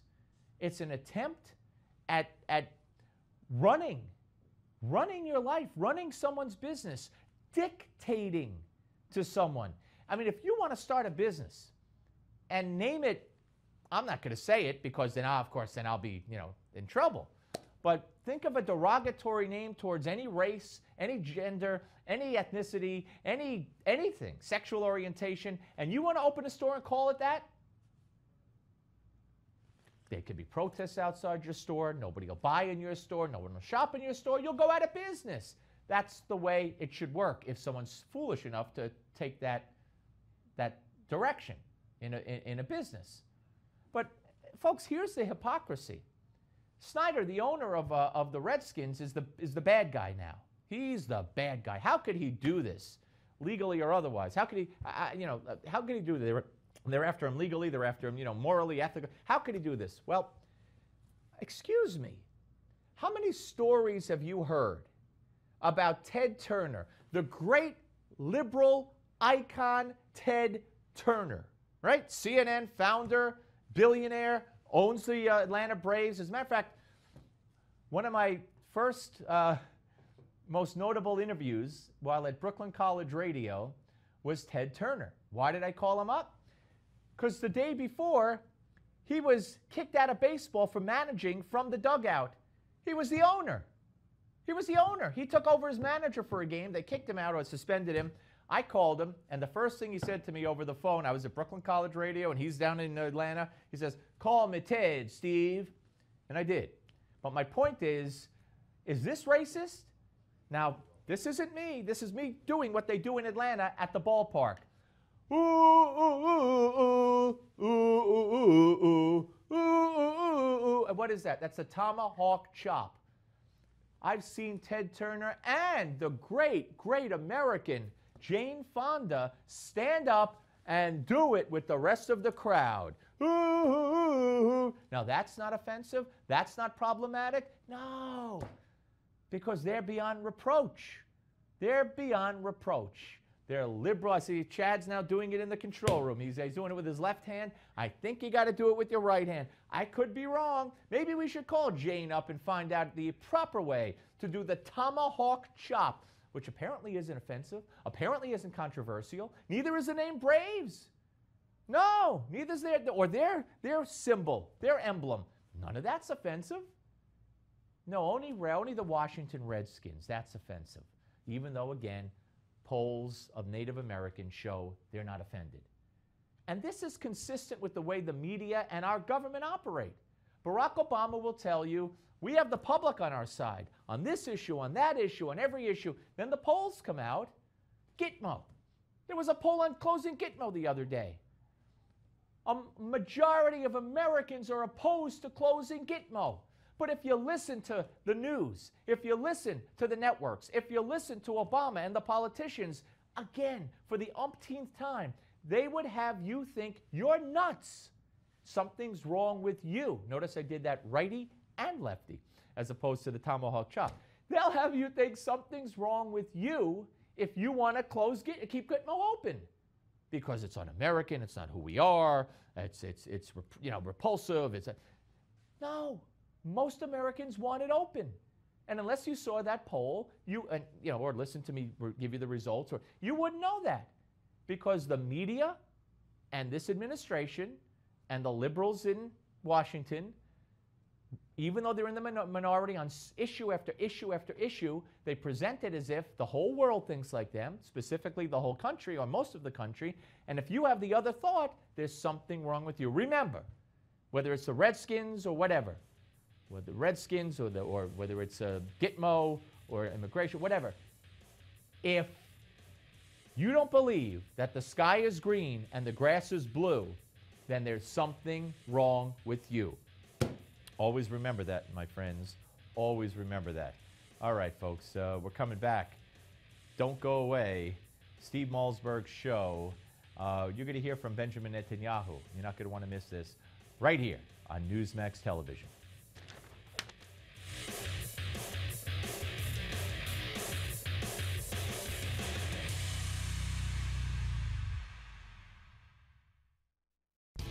want to shed the fat and sculpt your body to get that slim, sexy look of your dreams, then you need to stop working out. Say what? And start rocking out with Rockin' Body, the fun new body makeover system that was created by fitness expert and Insanity creator Shaun T. Rockin' Body combines dance and fitness in a fun new way so you can achieve insane weight loss. I lost 30 pounds dancing. Now you can tone and tighten your abs, shrink and shape your hips and thighs, and lift and firm your booty, all while you're just dancing. I've lost 33 pounds. I feel sexy. And now, for a limited time, the complete $80 Rockin' Body system is 75% off. That's right, Rockin' Body is only $19.95. We'll even upgrade you to express shipping free. Get the complete Rockin' Body system for only $19.95. Call 1-800-718-8807 or order online at rockinbody.com. 1-800-718-8807. Call now. Hi, I'm Mike Reagan. If you're a senior or baby boomer, you may be missing out on some important information. Tens of millions of boomers are set to retire, yet many don't know that how you file your Social Security can dramatically change the amount of money you collect. That's why Newsmax created a special report offering you the best strategies to maximize your Social Security benefits. For example, this report reveals a weird trick that could help you add up to $152,000 to your Social Security payouts. It also shows how some qualifying recipients can add up to $1,000 to their monthly payments.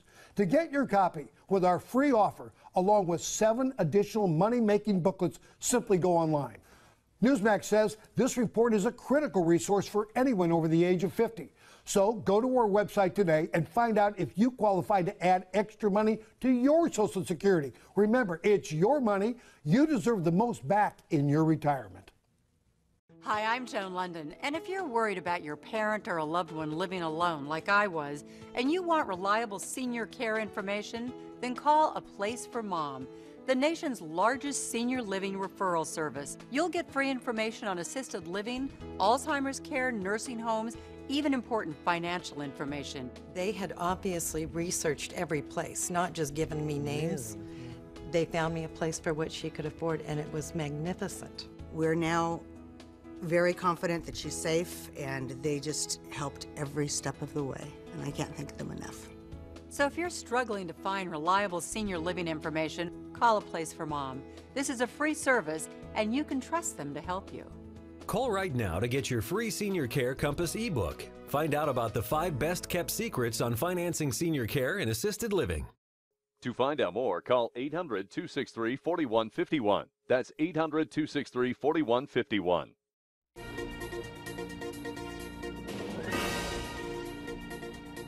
Welcome back. I'm Francesca Page. Here's your Newsmax Now update. An Egyptian court has convicted 3 Al Jazeera journalists to 7 years in prison. Australian Peter Greste, Canadian-Egyptian Mohammed Fahmy, and Egyptian Beya Mohammed were convicted of terrorist-related charges, accusing them of supporting the Muslim Brotherhood. The 3 men who have been detained since December say they are being prosecuted simply for doing their jobs as journalists. The trial has been seen as a political fight between the government and the Al Jazeera network. And a man charged with killing 1 student and wounding 2 others at a Seattle university was denied bail on Monday. Aaron Ray Yaba pleaded not guilty and premeditated first-degree murder and other charges. If convicted all charges, Yaba could face up to 86 years in prison. His attorney says she plans to pursue and instantly defend her client. That's your Newsmax Now update. Now back to the Steve Malzberg Show.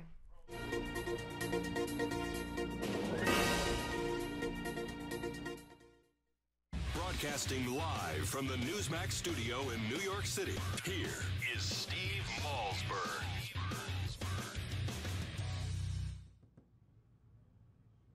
All right, folks, welcome back. I want you to hear Benjamin Netanyahu talk about what's going on in Iraq. Of course, he's been critical of American foreign policy for quite some time as it relates to Iran.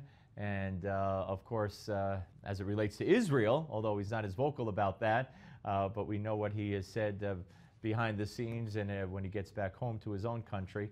And we know some of the things he said to Barack Obama while sitting across from him. Anyway, listen to this. Watch this. What is, I think, being discussed in the case of Iran by the international community is that you remove most of the sanctions And Iran gets to keep most of the capabilities, most of the stockpiles, most of the ability to manufacture the means to make nuclear weapons. That's a terrible mistake. I hope it doesn't come to pass because I think this would change history. It would be a monumental mistake in the context of the world at large and the Middle East as it is today. This would be a tragic, tragic outcome. And I'm particularly interested in the fact that, I mean, this was a broad interview, but that he's not losing sight of the fact that Iran still represents the greatest threat to Israel and probably to the West, notwithstanding what's going on with ISIS, notwithstanding ISIS is, you know, threatening now Jordan and saying they're going to march towards Israel. Israel can handle ISIS, okay? I mean, I don't know that they have the intestinal fortitude to do it and wipe them out. They certainly could. If it comes to keeping them from coming into Israel, I'm sure they certainly will. But Iran is another story. A nuclear Iran is a completely different story. Here's more from the Prime Minister. I think you can't have it both ways. You can't talk about peace with Israel and be in a unity government with Hamas that kidnaps Israeli teenagers and calls for Israel's destruction. You can have one or the other, but not both. I hope President Abbas chooses the right thing. And of course, he's talking about the Hamas joining a unity government with the Palestinian Authority, and the United States saying, hey, we'll still fund you. Hey, we'll still talk to you. And now, of course, that government has kidnapped 3 Israelis, 1 American girl included, and they have them.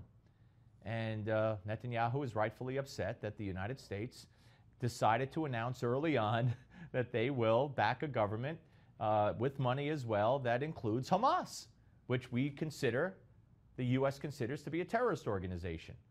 Next. You look at what's happening in the Middle East, and I think most Americans understand this.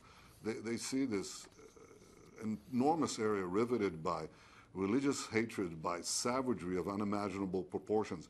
Then you come to Israel and you see the one democracy that upholds basic human rights, that guards the rights of all minorities, that protects Christians. Christians are persecuted throughout the Middle East. So most Americans understand that Israel is a beacon of civilization and moderation. You know, I would suggest to this Presbyterian organizations to fly to the Middle East, come and see Israel for the embattled democracy that it is, and then take a bus tour. Go to Libya, go to Syria, go to Iraq, and see the difference. And I would give them 2 pieces of advice. One is, make sure it's an armor-plated bus, and second, don't say that you're Christians. Talking about the Presbyterian divestment, which is outrageous. We'll be back with more of the Steve Malzberg Show, but first, here's Dr. Chauncey Crandall.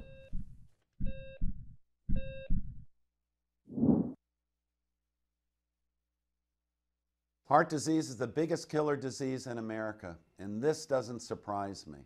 We are addicted to starches, sugars, fatty meats, and salt. People who live in countries with little heart disease eat very differently. One way some people stay heart healthy is by following what is known as the caveman or Stonehenge diet, so named because of its similarity to the way our prehistoric ancestors ate. People who follow this type of diet live off local fruits and root vegetables and get their protein mostly from fish and wild game they shoot themselves. Now, since most of us don't hunt or fish for all our protein, here are some simple tips on how you can start to eat like a caveman, modern day style. First, fill up on fruits and vegetables. Eat them first and you'll be less hungry. Feast on fish, which is rich in nutrients but not in calories. Choose fatty fish like mackerel, herring, sardines, and salmon, which are rich in heart-healthy omega-3 fatty acids. Get out and go for a walk. Remember, our ancestors were hunters and gatherers, so they didn't spend their time sitting in front of a TV or computer all day. If you live more like a caveman or a cave woman, your heart will love you for it. I'm Dr. Chauncey Crandall, and thank you for watching this Heart Health Minute. Remember, it's never too late to prevent or reverse heart disease. Right now, I invite you to discover your own risk for heart disease or even a heart attack by taking my quick, free online quiz at www.simple. I've got a small business, and everybody said you should be promoting it with Facebook. Well, I use Facebook for myself, but I had no idea how to use it for my plumbing business. Then I heard about web.com. They told me they would build a professional Facebook page for my business free. So I gave them a call. And then they built me a Facebook page for free. I couldn't believe it. If you call web.com now, you can have a new Facebook page built for your small business free. We even write posts for your Facebook page that will get people talking about you. It's like I have this whole big social media department for my business. Call now and web.com will build your new Facebook page free. Then we'll continue to bring you new fans, write posts for you, and report on results, all for one low monthly fee. If not, cancel and pay nothing. Now people call me and say, I found you on Facebook. How cool is that? You say it, we build it free. Call 1-855-235-7998 today. Mom? Mom? This mom was lucky that her daughter happened to stop by. Can your mom or dad reach a phone in such an emergency? The solution is Life Alert. Life Alert saves a life from a catastrophe every 11 minutes. Linda, thank you for finding Life Alert for me. I feel much safer having it. Whenever my mother needed help, Life Alert was there. Because of Life Alert, my mother's life was saved. Life Alert definitely saved my mother-in-law's life that day. There's no doubt about it. We save a life from a catastrophe every 11 minutes. For a free Life Alert brochure, call 800-954-2339. That's 800-954-2339. Call 800-954-2339.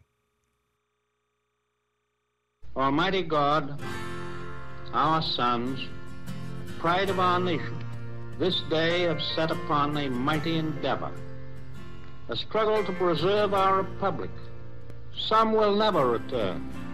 With thy blessing, we shall prevail over the unholy forces of our enemy.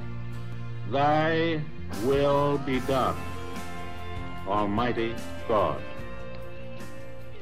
Amen. Broadcasting live from the Newsmax studio in New York City, here is Steve Malzberg. Book is mostly about my 4 years as Secretary of State, but it's also personal because you go through these experiences kind of carrying everything you are and everything you believe in. So I've both made some hard choices and I've watched some hard choices being made. Obviously, the decision to go after bin Laden. I was just today at the new 9/11 museum, and I could feel a sense of just such emotion and gratitude that we have this incredible testimony to the people not only who died, but those who were so heroic in saving so many hundreds of people. And she went on to say how, you know, it really made her think that we should all come together. Welcome back to the Steve Malzberg Show. Joining us now is Michael Barone, senior political analyst for the Washington Examiner. And Michael, always good to talk to you, sir. Hey, it's good to be with you, Steve. All right, great piece, America's Electoral Unraveling. And, you know, you point out in the piece, and we'll get to Hillary in a second because she's part of that piece, you know, that things for the most part have been fairly stable, politically speaking, over the past 20 years or so. Well, that's right. We've had pretty spirited competition between the two parties. We've got voters voting more straight tickets, and yet at the same time, they've elected Democratic presidents in 4 of the last 6 elections, and they have elected House Republican majorities in 8 of the last 10 elections. So closely competitive. Not a lot of variation, not a lot of big swings. And the question is whether this will continue in 2016. Looks like it is in 2014. Right, I was going to say, and you predict more of the same coming up in November with the Republicans expected to maintain or add in the House and win seats in the Senate. Whether or not they overtake it is still probably up for debate, correct? That's right, and of course the Republicans are famous for making every 2 years a real attempt to avoid winning a majority in the Senate. And we'll see if their attempts are as successful this time as they were in 2010 and 2012. All right, but looking ahead to 2016, you see a chance for a completely different scenario. Well, I think there's, you know, you can extrapolate from current poll numbers and get to some different results. I mean, it's fascinating. The Pew Research Center had a poll the other day that showed that 65% of people said that they wanted to see new policies put in place rather than those of President Obama. That was an extraordinarily strong, unusually strong result for that kind of thought, and yet Hillary Clinton is leading the various possible Republican presidential nominees in just about every poll that's been taken nationally and in anything like swing states. So, there's something there that doesn't compute. Obviously, Hillary Clinton enters the race with probably, more experience in government and public policy than most of the Republicans have had.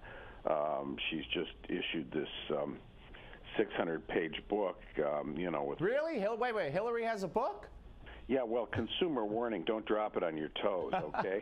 But, it does make a good book door stopper if it doesn't do anything else. But it's interesting that she didn't write almost anything about her 8 years in the U.S. Senate. Curious. It's at the same time, we've got a bunch of Republicans, few of whom have had experience in foreign or military policy, beyond perhaps being a member of Congress for a period of time. But at the same time, none of them has a lead. They have differing views on issues. They're going all over the lot. And what I, have concluded is that, given the perceived policy failures perceived by majorities of voters in polls of the Obama administration domestic policy, which was apparent in the response in his first term and especially to Obamacare, and now in his second term, the perceived failures of his foreign policies, neither party has been very adept in addressing them.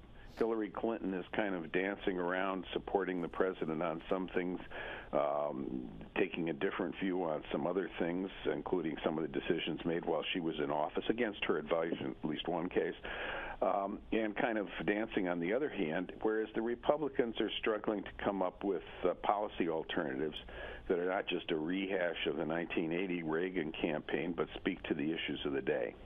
Yeah, and you also talk about how some Senate Democrats have rejected Obama through his judicial nominees, for instance. Of course, we know people like Dianne Feinstein and others have been critical of him when it comes to what's going on in Iraq, and even with the deal for Sergeant Bergdahl and not notifying Congress. So that's kind of unusual as well.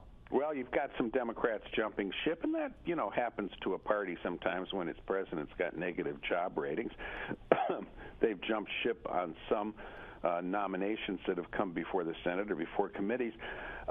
And I think we would see a lot more of this, actually, if Harry Reid did not contrive as Senate Majority Leader simply to refrain from bringing up a great many issues to the Senate floor.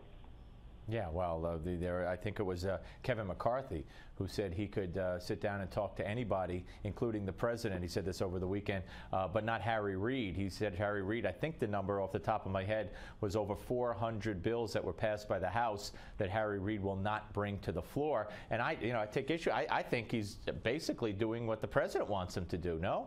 Well, he is, because a lot of those bills would pass the Senate. They would have Democratic support, and that would present the president with a high visibility dilemma of whether or not to veto a bill. In many cases, bills that would probably strike the voting public positively. So Reid wants to avoid putting his Democrats into that position of either forcing them to vote for unpopular legislation or vote against popular legislation, right, or jumping ship. So, yeah, there's a certain amount of disarray in the Democratic Party. But you made a great point about the Pew poll, which I've referred to often, and sometimes I've mistakenly referred to it as a Gallup poll, where they said, I think 65% want different policies from the next president, and that is a strong rebuke of Obama, who goes around saying the people are on our side. It's only the evil Republicans in Congress who won't let us get things done. But Hillary has, as you mentioned also, tried to separate herself from the president on a few things. She was the first one to say those kids who are coming here have to go back. Obama echoed it a few days after, although I don't believe it, because he's now shipping them all over the country. Hillary changed her tune on Benghazi from all my questions have been answered to Diane Sawyer, and then by the time she got to Greta, there are lots of questions I want answered. And there was one other issue which is slipping my mind right now, but she's going to have a lot of separation to do. No, to satisfy the voters, if or is it? Or, she's, you know, and I think she faces a certain amount of quandary in the Democratic primaries, even though, you know, she starts in with support from a majority of voters, and other possible candidates don't have much.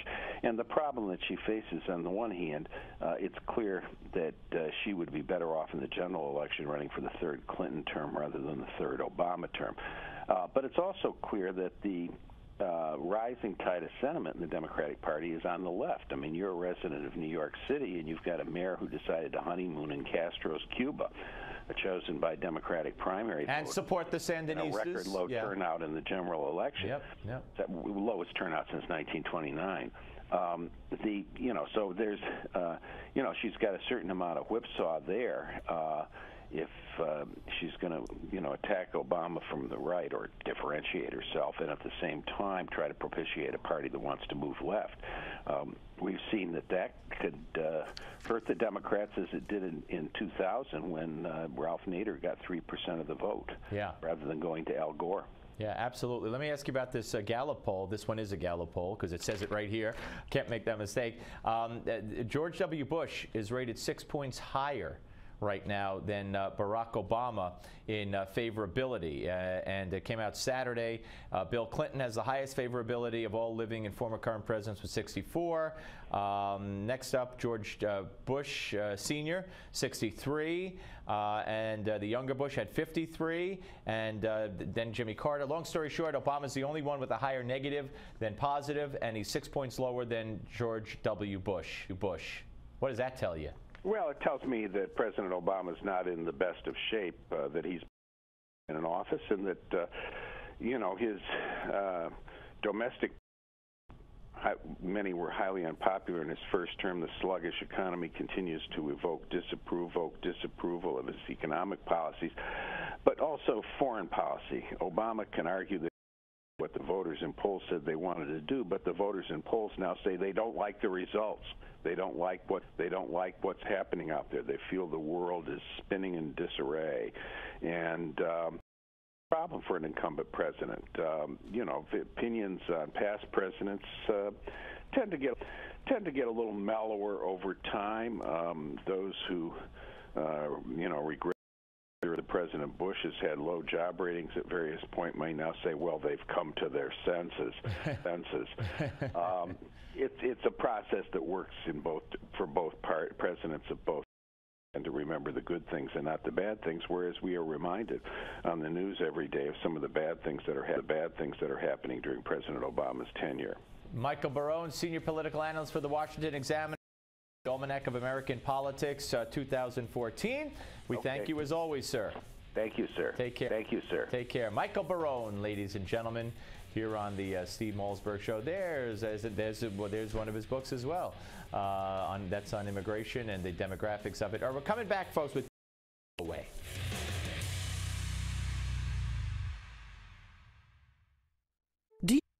Do you owe back taxes to the IRS? Are you struggling to make ends meet because you owe more in taxes than you can afford to pay? The IRS is relentless and will collect from you. They can garnish your wages or place a levy on your bill. You have rights, and you can stop them by calling the tax resolvers. If you owe more than $10,000 in back taxes, our qualified CPAs, tax negotiators, and support staff know the law and know how to get your situation under control legally and permanently. Call the number on your screen now, and we will contact the IRS on your behalf. UN wage garnishment, stop collection calls, remove tax liens, resolve tax penalties, and reduce the amount you owe if you qualify. It's a free call and a free consultation, but we can only help if you pick up the phone and dial the number below. You wouldn't fix your car without going to a mechanic, so why face the IRS without an experienced company that owe more than $10,000 in back taxes? Call now and find out how we can help you resolve your IRS problems. Call the tax resolvers at 800-489-3480. These are real-life emergencies. They happen suddenly. You can be lost, alone, or in control. Control. You can have help at the push of a button. This is Medical Alert. How may I help you? Announcing Medical Alert, the personal alarm system. Medical Alert is there for you in minor emergencies, too. Medical Alert. How may I help you? I'm not feeling well. I'm lightheaded. Do you need an ambulance, Julie? Ambulance, Julie? Please, no fuss. Can you call my neighbor, Gladys, for me? Right away. I know my children worry about me being alone, but I'm not really alone with my Medical Alert.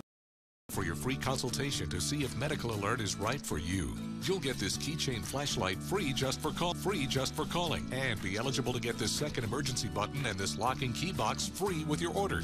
For your complete medical alert system with the free keychain flashlight, call 1-800-531-67. America, the Affordable Health Care Act is here, and it's got everyone asking, how do I find affordable health insurance that's right for me? The answer is simpler than you think. Pick up the phone and call I Can Benefit right now.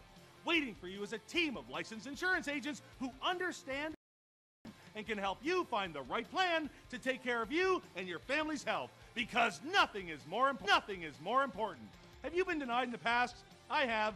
Struggling to pay high premiums? Join the hundreds of thousands of callers just like you and let us help you find a plan that works for you and your budget. But I'm not stopping there. Call now and receive your free ICANN prescription savings card. 5% on prescription medications at over 60,000 pharmacies nationwide. Don't wait. Call now and get the answers you deserve and a price you'll love. Call toll-free 1-800-426-2983. That's 1-800-426-2983. Call now. Life can hit you with the unexpected.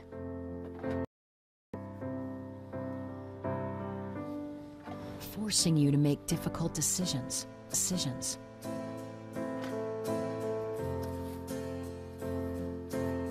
Leaving you feeling helpless.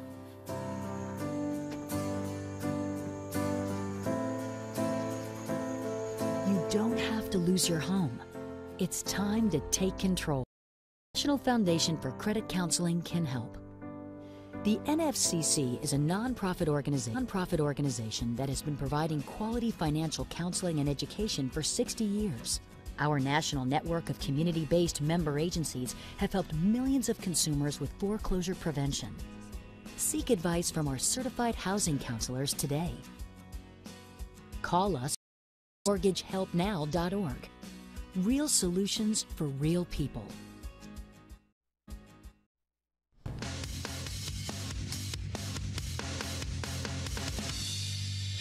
Their extreme ideology poses a medium and long-term threat. There are a lot of groups out there that probably have more advanced immediate plans directed against that we have to be on constant guard for. The thing about an organization like this is that typically when they control territory, because they're so violent, because they're so extreme, over time the local populations reject them. Yeah, good luck with the local population rejecting ISIS. Welcome to Gimme 5. That's the president. He did a bunch of interviews with just about under the sun, and that was from Face the Nation. So ISIS presents a long and medium-term threat to the United States. But apparently we're counting on the local population to throw out this group or reject this group that's so violent. And I hate when how many times have you heard they're so violent, even Al-Qaeda rejected them? Really? Than incinerating 2,500, 2,800 people at the World Trade Center. How much, or beheading Daniel Pearl in cold blood? I mean, so Al-Qaeda's not so violent? That's the implication. Anyway, you know, so what's the president going to do about this? Here's more. We're going to have to be vigilant generally. Right now, with ISIS is the fact that they are destabilizing a country that could spill over into some of our allies like Jordan, and that they are engaged in wars in Syria, where in that vacuum that's been created, they could amass more arms, more resources. But I think to recognize that ISIS is just one of a number of organizations that we have to stay focused on. Really? I thought the terror threat was eradicated. I thought Al-Qaeda was decimated. It was decimated. Mika Brzezinski asked him that, and he said, they were. They were. I guess they undecimated themselves, if that's a word.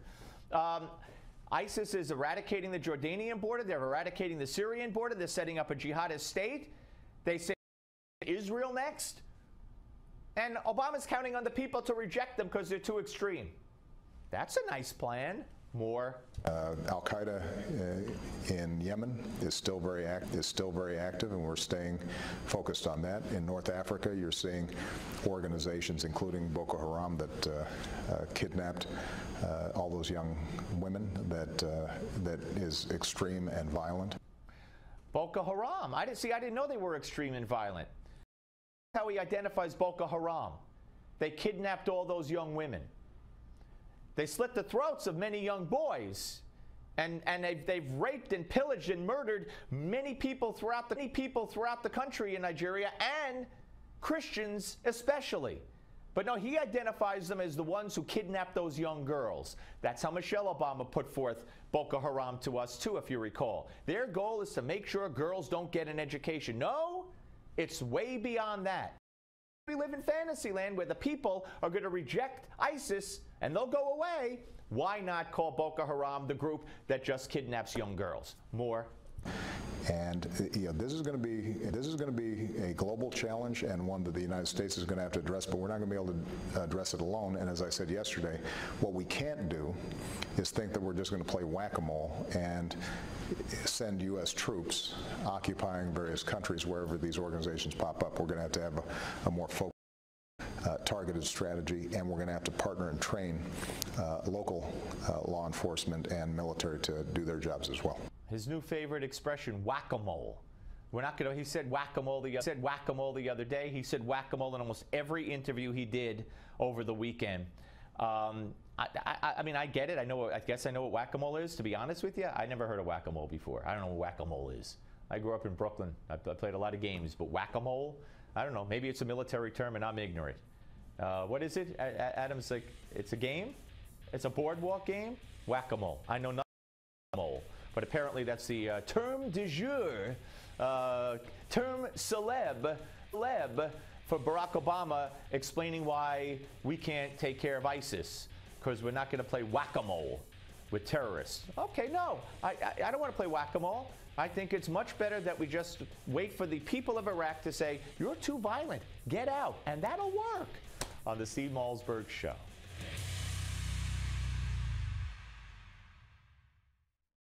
2014, half of your friends, family, and neighbors may lose their jobs, all while you're robbed of 90% of your life savings, investments, and home's value. Controversial economist Robert Wiedemer, who was the only expert to predict the recession, has released a startling video with shocking evidence that the powers that be have tried to ban. But that hasn't stopped 50 million people from getting the truth. Watch it at aftbook.com. That's aftbook.com. Bald Milo or Milo with hair? What about this guy? Bald Torrance, or Torrance with hair? If you think that you'd look and feel better with hair, now you can do something about it. Introducing the world's first and only permanent solution to hair loss. You wash it, you cut it. It's your own real, naturally growing hair. When it comes to hair restoration, no one in the world has more experience than Bosley. The results look completely natural and are affordable on. To find out more about this clinically proven and permanent solution to hair loss, call now to receive your free no obligation information kit. It'll answer all of your questions about hair loss and hair restoration. Plus, we'll also send you this $250 gift certificate just for calling. Every day you wait, you're losing more hair. So what are you waiting for? Choose hair. Choose Bosley. Call 1-800-647-5986. That's 1-800-647-5986. Have life insurance, a final expense insurance plan pays cash to your family for final and all other expenses. If you're unable to purchase life insurance due to a pre-existing or current medical condition, call us right now for information and a free consultation. Rates will never increase, the policy cannot be canceled, and there are no restrictions on how your beneficiaries can use the money. Call 1-800-364-1813. 1-800-364-1813.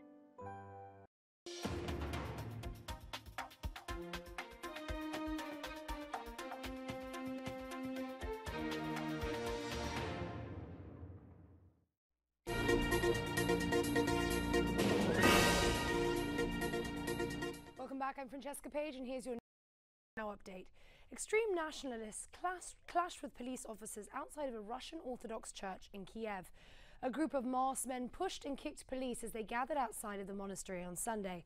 One nationalist said they were responding to reports of a separatist movement in Kiev.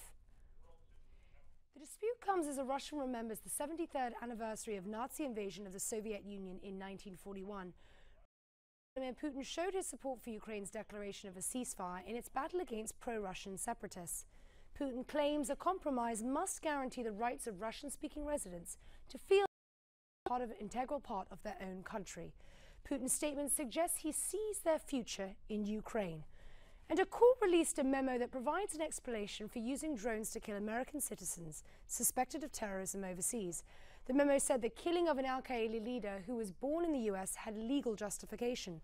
The memo specifically referred to the September 2011 drone strike killing in Yemen of Anwar al-Awlaki, who is an Al-Qaeda leader born in the United States.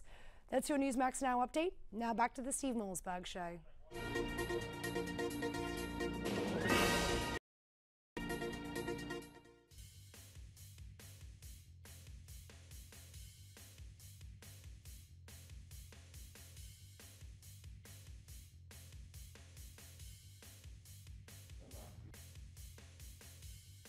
There you go, folks. Sorry about that. It's the final hour of the Monday edition of the Steve Malzberg Show. And the former rule of law coordinator for Iraq at the U.S. Embassy in Baghdad and partner at Patton Boggs Law Firm will be here as more towns continue to fall to the ISIS onslaught in Iraq. Talk about that. And then Leonardo Zagani, he's Newsmax Special Advisor on European Affairs. The Pope over the weekend said that all members of the mafia are excommunicated from the Catholic Church. Leonardo will be here to tell us why the Pope did that and why he thinks it's not a good idea. Philip Klein, senior writer at the Washington Examiner, a recent Wall Street Journal poll showed that Americans, well, let's put it this way, they don't have much confidence in Obama's leadership ability. And he says not only is it bad for Obama, that news, but it's worse for liberalism. So we'll talk about that. We also have You Give Me Five and more right here on this hour of the Steve Malzberg Show. Ready? Fire away. 5, 4, 3, 2, 1. Broadcasting live from the Newsmax studio in New York City. A fusion of politics, commentary, entertainment, and sports. Steve and his team bring you the latest news and opinion now. Here is Steve Malzberg. All right, folks, welcome back. And coming up, David Tafuri will be here in just a few moments. There's a report of an explosion at a medical school in Nigeria, which has killed 8 people, at least 8 people. Now, Boko Haram has not claimed responsibility for that just yet, but it is the 3rd bomb in the last 4 months in Nigeria's 2nd largest city of Kano, and it fits the MO of the places and the types of facilities that Boko Haram would go after and would blow up. Now, again, I understand that the Boko Haram situation has been presented to Americans by Michelle Obama and repeatedly by Barack Obama as that group that kidnaps girls and doesn't want them to get an education. But understand that Boko Haram, as we've documented for you on this show, blows people up, blows up facilities, slaughters Christians, rapes women, burns villages, and if you want to go with, you know, what they do to boys in boarding school, they slit the throats of some 50 boys in a boarding school, then set the place on fire, and by the group that kidnapped those girls and doesn't want them to go to school. All right, before we go to David Tafuri, let's all take a look at this. We're going to have to be vigilant generally. Right now, the problem with ISIS is the fact that they are destabilizing a country that could spill over into some of our allies like Jordan, and that they are engaged in wars in Syria, where in that vacuum that's been created, they could amass more arms, more resources. I think it's important for us to recognize that ISIS is just one of a number of organizations that we have to stay focused on. All right, there you go. That's the president over the weekend. Joining us now is David Tafuri, former rule of law coordinator for Iraq at the U.S. Embassy in Baghdad and partner at Patton Boggs Law Firm. Hello, David. Hi, thanks for having me on. My pleasure. Thanks for coming on. Okay, you heard the president. Doesn't seem to be any real plan of action other than protecting our U.S. citizens who are there for diplomatic reasons and other reasons, which is fine with me. Maybe some military advisors are going to lay the groundwork and get the information to the people that need to have it to launch airstrikes. That could come. I don't know. But every day we're reporting more and more towns falling, more and more cities falling, the Al-Qaeda flag flying over these towns and cities, and the march toward Baghdad continues. Then we have the problem at the Jordanian border. They're threatening to go to Israel, and I just don't see anything that can stop them. I mean, not to go to Israel. They'll be stopped before they get to Israel by Israel. But I mean, as they march through Iraq. That's correct. And it's been incredible how much territory they've gained so quickly. Remember, this started as a couple thousand guys in black tracksuits with AK-47, some other weapons. They came over from Syria. They were battle tested, but they're not well trained. They're basically thugs. They've been successful. The problem is the longer they hold territory, the more power they're going to get, the more they're going to get resources, the more they're going to be able to recruit more people. So this needs to be confronted very quickly. Otherwise, they are going to become stronger and threaten other countries. Okay. I mean, as a layman looking at it from the outside, and you know, as you're in your former capacity, certainly know a lot more than me. But I think confronted quickly is kind of out the window because I think tomorrow is 2 weeks that we've known about this going on. Probably a little more than 2 weeks ago, the Iraqi government asked us for airstrikes while they were massing in columns and all centered in one place. This would be ISIS, and we didn't do it. What can be done at this point? Well, a lot can still be done. I agree with you. This should have been acted upon earlier. Really, the issue should have been confronted before they got to Iraq. The U.S. should have been more engaged in Syria, helping the moderate Syrian opposition, which is battling against ISIS and ISIS-affiliated groups there. Had we helped them and supported them, probably this threat would not have occurred. Now we have them in Iraq. We have them gaining territory in Iraq, but it can still be done. Remember, it's still a small group of people, not well trained, a governmentless, countryless group that's not even well supported probably by the locals in the areas in Iraq where they are. And so the Iraqi army certainly needs to take the lead. Prime Minister Maliki needs to do a much better job as commander-in-chief of Iraq. But there's a lot the U.S. could do to help. And there are other resources as well. The Peshmerga Kurdish forces in the north certainly have the capability and power to confront, already are militarily engaged with ISIS. But if the U.S. were cooperating with both the Peshmerga forces and the Iraqi army forces and supporting both in a coordinated effort to clear Iraq of ISIS, they really should be able to be successful. All right. I mean, talk about the threat to Jordan, and you know, and what it means, at least from a PR standpoint, if not from a practical standpoint, that these guys in ISIS are driving around in U.S. Humvees in Syria and probably brandishing a lot of the weapons that the Iraqi army abandoned when they ran. That's correct. That's one of the reasons they've been able to gain power, gain weapons and equipment. Transportation.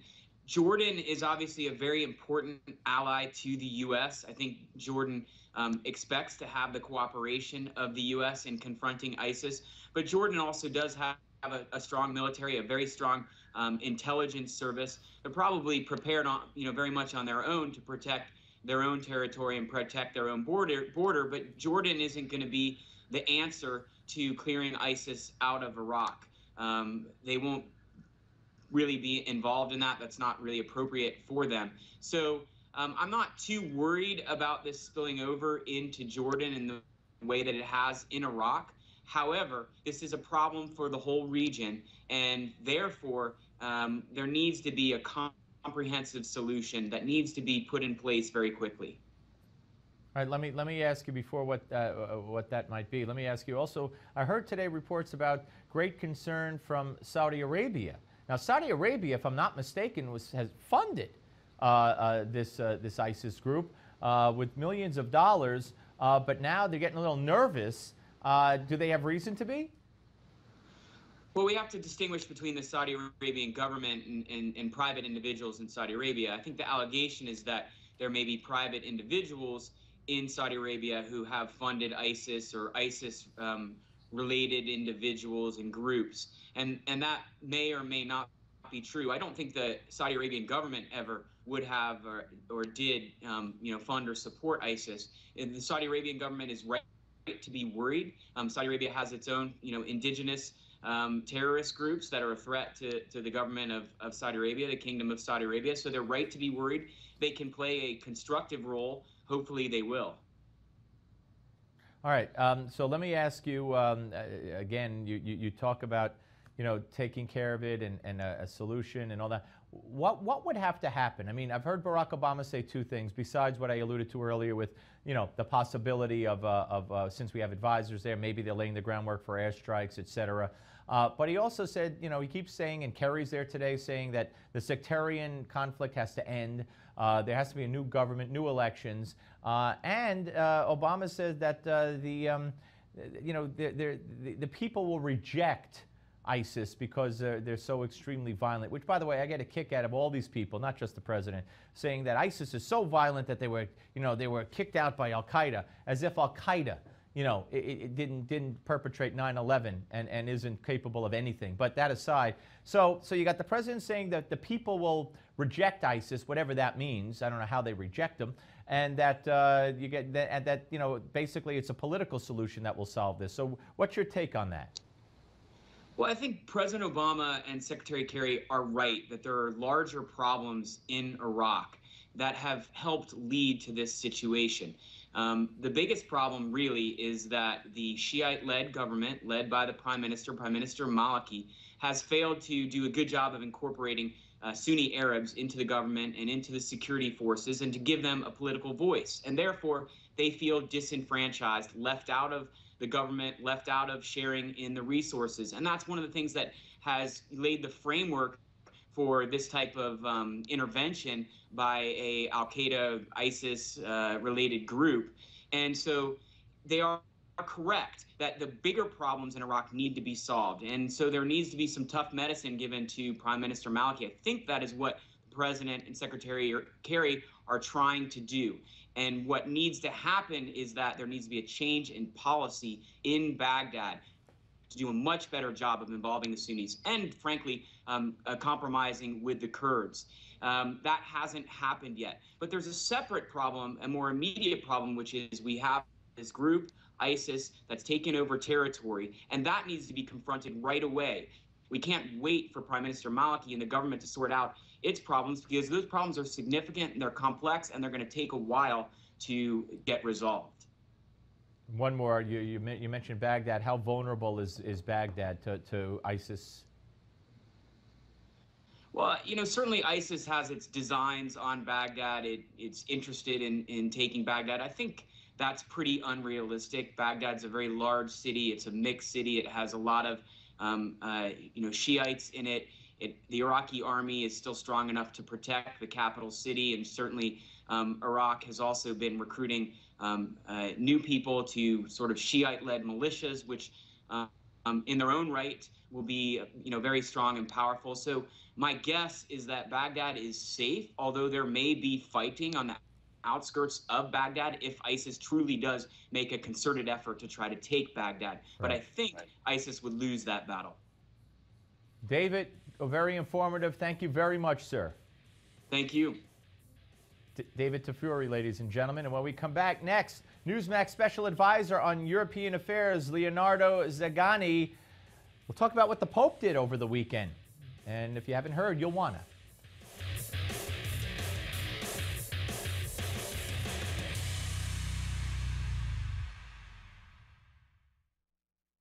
Funerals are a very difficult thing for a family to go through. Besides the sorrow, loved ones are left with the stress and the high cost of arranging a funeral. That's why Funeral Advantage was formed, to help protect your family from financial hardship. It pays your loved ones up to $20,000 cash immediately for a funeral and any other expenses. It was easy. There were no long, complicated forms to fill out.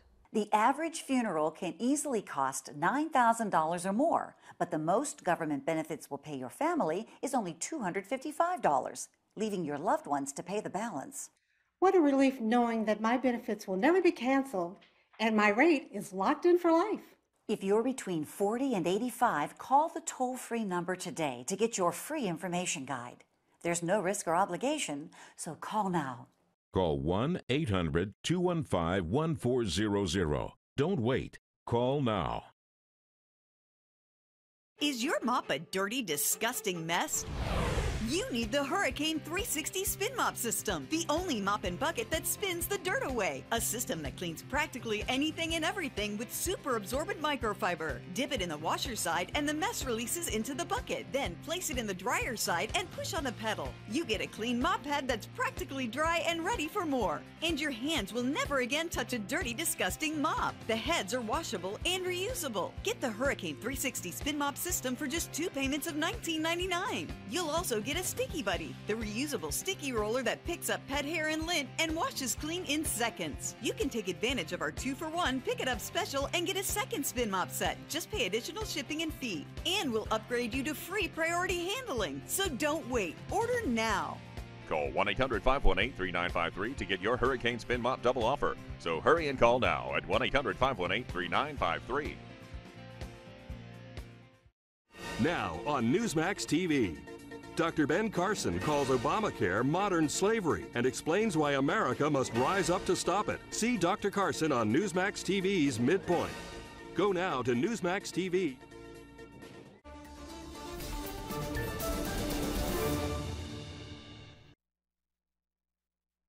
Broadcasting live from the Newsmax studio in New York City, here is Steve Malzberg. All right, folks, welcome back to the Steve Malzberg Show. Pope Francis on Saturday went to the heart of Italy's biggest crime syndicate area, and he met with the father of a 3-year-old boy who was slain in the region's drug war. And he made a proclamation. He announced that from here on in, all members of the syndicate, the mafia, whatever you want to call them, are automatically excommunicated from the Catholic Church. And this has caused quite a stir. And here to sort it all out for us and give us his great perspective on it is Leonardo G. Zangani. He is a special advisor on European affairs for Newsmax. And Leonardo, thank you, sir. Thank you. Great to see you. Okay, so what do you believe, first of all, prompted the Pope to do this? I mean, was it the emotion of the moment? Was it pre-planned and that's why he went there? What was it? Well, he went there because over that area is a very heavy 'ndrangheta. When you're talking about mafia in Italy, you have to distinguish between 2 types of mafia. One is 'ndrangheta and one is the Sicilian mafia. In this particular case, he went down to Calabria, where the 'ndrangheta is very infiltrate in the territory, and it's part of the territory. That is why, in my personal opinion, he made a huge mistake in coming out so openly, because you are talking about connection that exists from years and years, if not century. Just keep in mind that if you want to be initiated in either Sicilian Mafia or Calabrese 'Ndrangheta, part of the ritual is that you have to swear using a image of saint. So that is telling you San Michele Arcangelo, in the case of 'Ndrangheta, is their protector. This society were born, and I am not here to defend them, I'm just analyzing from an historical point of view. This society were well, you point out that the mafia was established to protect the weak. I mean, exactly. Right? When there was no controlling authority. Exactly. That is what I'm going to. The mafia was intended at the beginnings when was this absence of justice and law to protect the weak, to protect the family, to protect. That is why the family is very important in the original mafia mentality. That is why, for example, Gotti killed Genovese here in New York, because it was all about drugs. The whole mafia do not allow drugs because drugs destroy the child, so destroy the family. This morale is very, very strong. And that is, something that they have to understand, because now that he's doing this condemnation, general condemnation, not individual, of 'Ndrangheta and mafia, who he will really get in trouble. First of all, they don't care about excommunication anymore in days today. It's like excommunicating the Masons. Go to see what the Shriners are doing in their hospital and tell me how you can excommunicate them, okay? But the other point is, you will have, unfortunately, some young priest or monk that will think to be the new JFK, go to help the world, and they will get themselves in trouble. They will get themselves in trouble because they will go against the system. Is the system accepted? It's been for century and century. Is legal? No, I'm not here to tell it's legal. I'm not telling it's a good thing, but it's something that is part of the tissue of the area. So just keep ignore, and don't go to open a door and create new problems in something that we know. Go after the pedophile that are much more evident in the society and are more damaging, because you are going to damage a very young child, and this damage for the rest of his life. Absolutely, absolutely. So why do you think the Pope took this action? Does he not understand, the history that you've just so eloquently described, or? Yeah, he don't understand. Keep in mind, he's coming from Argentina, number one. That's what I was going to ask you. Yeah. He's coming. Let me go there, because he's coming from Argentina and he's coming from a Piemontese family. Okay, they have ever had any influx in the history or contact with the mafia. The reason I know so much about that, because in one of my previous life I was a ship captain, and I know all this mentality, and all our crew was from the southern part of Italy, Calabria and Sicilia, and Puglia, where you have Santa Corona. I know their mentality. I know how they think. I was operation manager in New York Harbor. I was working with them every day. I respect them, they respect me. I was doing my own business. I don't go to interfere in their business. This is a mistake that he did. He go to interfere in a field that he should have ignored. So leave it alone, okay? We know exist. Let the police deal with them, but don't bring them up. Okay, so one final question, Leonardo. What are the ramifications? You alluded to a young priest who is, they might have difficulty. What does this mean? This means that you can have tomorrow one of these young priests that go to do a crusade in the little village, okay? Because that is what the Pope ordered him, and we get slain. So he will have on his conscience maybe some young guy killed by the 'Ndrangheta or by the mobster, okay, because they don't want people to interfere with them, just because he starts this crusade. Sometimes you have these young, can be religious or can be any young people that they don't think. They act before thinking, and they will get themselves in trouble, simple like that. And he will have in his conscience that. I'm sorry to say that, because, but that is what probably I predict will happen. Do you think, well, the Pope isn't going to reverse this in any time? No, he will not reverse himself, and it's better he check his coffee before he drink that. Now, do you think that this puts the Pope in danger? Well, you know. Obviously you do, but based on what you just said. I'm not laughing to make light of it, but I think it's very serious. I'm not laughing either. No, I know. No, you know, put it this way. Remember what the mafia did to the Kennedy family, okay? The old man Kennedy crossed them, he had a contract, the contract was canceled. He asked for their help for the son to be elected president, he was elected president, the brother went after them. Did they go to kill the old man? No, because at that point he's old and he's not worth a bullet. They killed the two kids. They killed John and they killed Bob. And what happened? Joe, the old man, died of heart attack. All right, so quickly, what do you think is the Pope in danger? I will ask him to keep it back, watch his back. All right, Leonardo, very sobering assessment, and I thank you very much, and we'll have you back soon. Leonardo G. Zangani, Special Advisor on European Affairs for Newsmax. When we come back, we're going to talk about the legalities of the Redskins name. Don't go away. Imagine being able to clear your breakouts fast with a revolutionary new acne treatment that's actually good for your skin. Announcing all-new Proactive Plus, the combination of acne medicine plus ultra-perfecting skincare. Television star Kristen Ritter calls it a miracle. I love the new Proactive Plus. It's fighting all my breakouts, and my skin is like porcelain. The results are astonishing. Your skin is not only clear, but smooth and sexy. It's our smartest, fastest, most effective solution ever. And now, new skincare is in every step to balance acne-prone skin with needed hydration and more. I have to tell you this is different. Just look at my before and after pictures. That doesn't lie. So grab your phone and dial the number on your screen now, because today, shipping is free. And get 3 free gifts, a $96 value for just $29.95. Call now. You will love your skin. Tired of mops that can't reach the dirt? Do you hate wringing out mops with your bare hands? Oh, no! Is your mop a dirty, disgusting mess?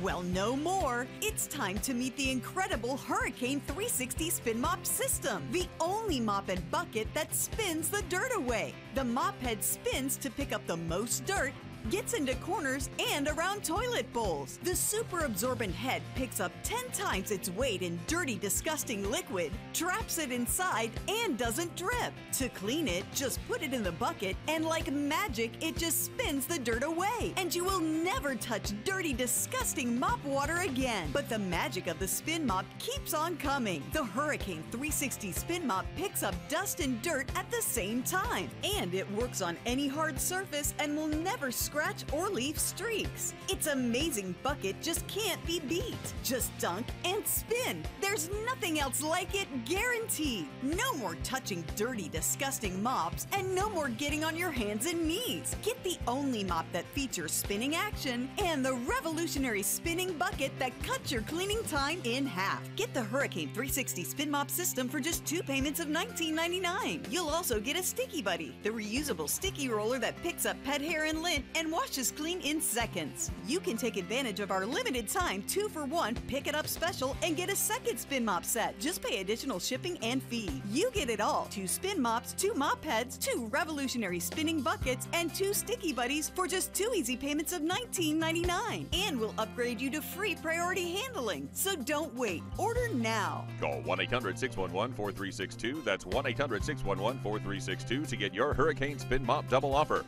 So hurry and call now at 1-800-611-4362. That's 1-800-611-4362.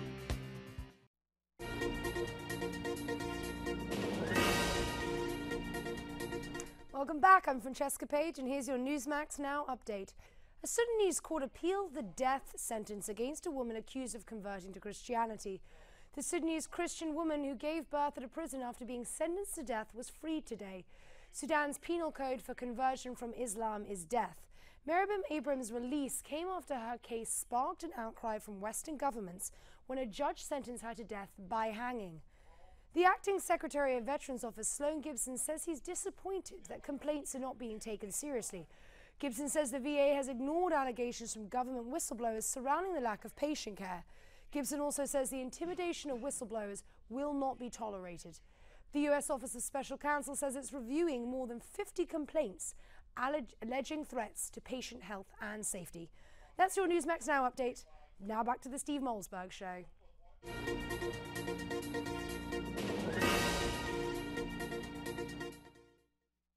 Broadcasting live from the Newsmax studio in New York City, here is Steve Malzberg. Turns out that there have been 13 months of multiple congressional investigations, including 14 congressional hearings, 30 interviews with IRS employees, 50 written congressional requests, and 750,000 pages of documents.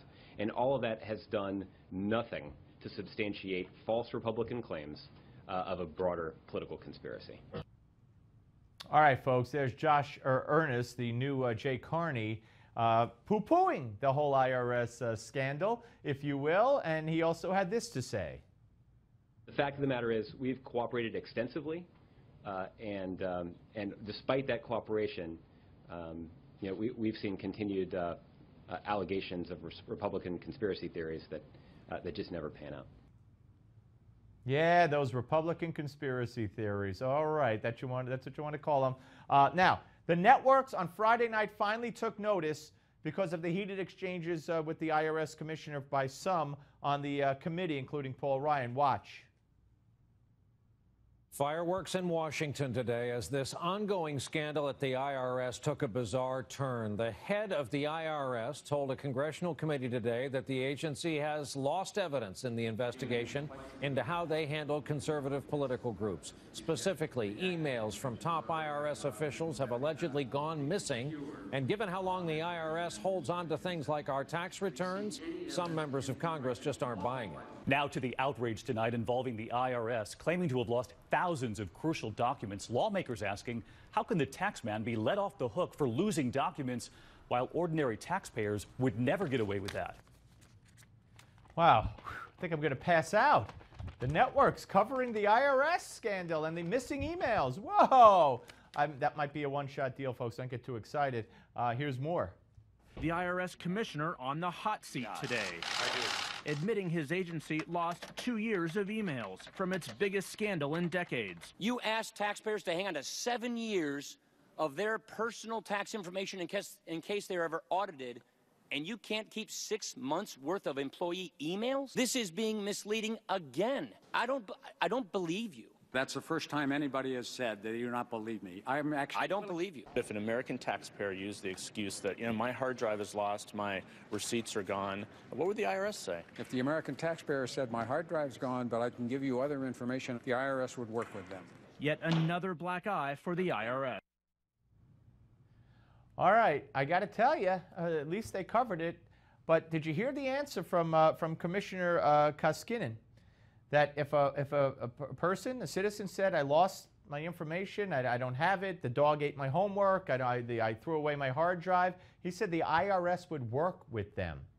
And I spoke to one accountant that I know, not my accountant, but anyway, he doubted that. He just doubted that, and what does work with them mean? It's subjective, right? All right, folks, we'll be back with more of the Steve Malzberg Show. That's this. But first, we take a look back at the Apollo 11 moon landing with today's American Moment. I believe that this nation should commit itself to achieving the goal, before this decade is out, of landing a man on the moon and returning him safely to the Earth. In 1961, newly elected President John Fitzgerald Kennedy announced to the Congress and to all of mankind America's intention to send man to the moon. Previously restricted to the realm of science fiction, the president's commitment set in motion an unprecedented effort to fulfill one of man's oldest dreams. The obstacles were monumental, not the least of which was to create an energy source capable of sending a manned spacecraft to the moon. The answer stood 363 feet tall and delivered 8 million pounds of thrust, making the Saturn V the most powerful rocket ever built. On July 20th, 1969, Apollo 11, carrying astronauts Neil Armstrong, Michael Collins, and Edwin Buzz Aldrin, circled the moon until Armstrong and Aldrin entered the lunar module and readied themselves for their historic landing. With just 20 seconds of fuel left, disaster was narrowly averted when Armstrong had to manually fly the Eagle away from unexpected boulders to a smoother and less dangerous landing zone. Although the imagery was poor, Neil Armstrong's words came through loud and clear. It's one small step for man, one giant leap for mankind. However, the flight was not without controversy. Buzz Aldrin, a devout Christian, administered himself communion on the moon. Since NASA was already fighting a lawsuit from atheist Madalyn Murray O'Hair, who objected to the earlier Apollo 8 crew reading from the book of Genesis, Aldrin's communion was kept a secret from the public. Not so secret was the plaque bolted to the descent ladder on the lunar module. It was left on the moon to greet future visitors and reads, "We came in peace for all mankind." For Newsmax TV, I'm Bill Curtis, and this is an American Moment. People ask me all the time, George, what do I do with my idea for a new product?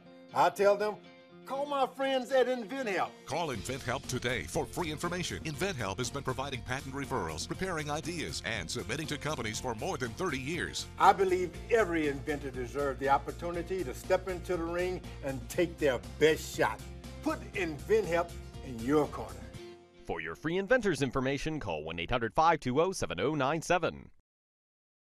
Victims of mesothelioma and lung cancer caused by asbestos and their families may be entitled to receive a cash award from over $18 billion in asbestos trust funds now available. If you or a loved one was diagnosed with mesothelioma or lung cancer caused by asbestos, call the number on your screen now. Even if a loved one has passed due to mesothelioma or asbestos lung cancer, you may still be entitled to a cash award. Mesothelioma is a rare cancer caused by exposure to asbestos. Many victims were in the Navy, shipyards, or power plants, or worked in the construction, plumbing, insulation, or automotive trades. Many more were exposed in and around their homes. For nearly 30 years, we have successfully helped thousands of victims and families get the financial compensation they deserve. Time is limited. If you or a loved one has been diagnosed with mesothelioma or lung cancer caused by exposure to asbestos, call 1-800-290-4243 now.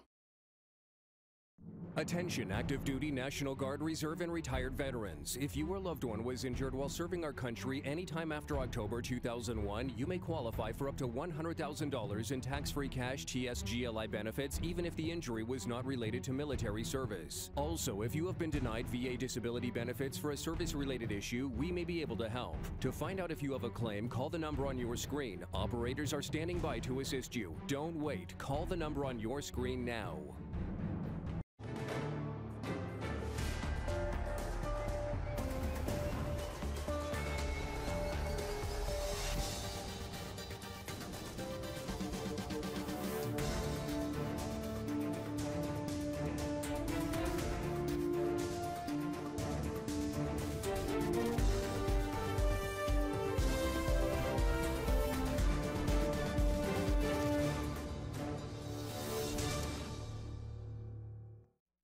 Broadcasting live from the Newsmax studio in New York City, here is Steve Malzberg. I believe that the recruiting in Europe, there's no question in these three places, Spain, Germany, the number of passport fighters. We know there are at least 100 Americans that have gone to the arena to fight who have an American passport, who are going to try to get back. We know that they can go back to their European country, and if it's a visa waiver country, come right into the United States. So this is where I think we need to build our intelligence to see that we can disrupt a plot in this country before it happens, because there will be plots to kill Americans. and what's going on in Iraq. Welcome back to the Steve Malzberg Show.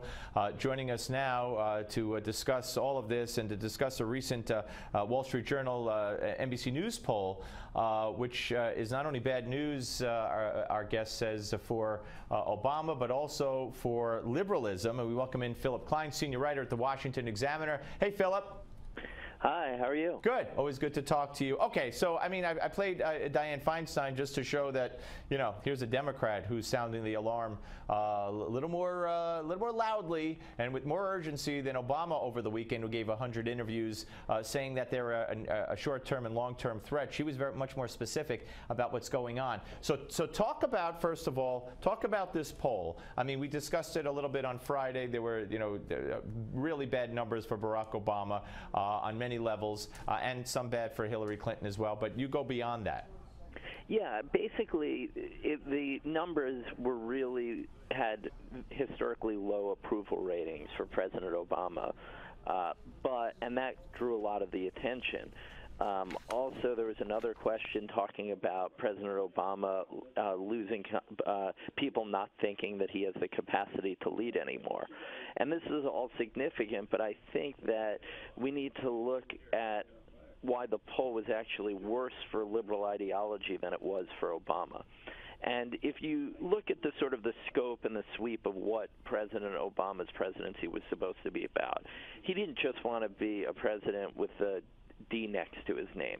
He wanted to be a transformational liberal leader. He wanted to be for liberalism, and he said this quite openly, what President Reagan was for conservatism. He talked about how Reagan changed the trajectory of America in a way that Bill Clinton didn't.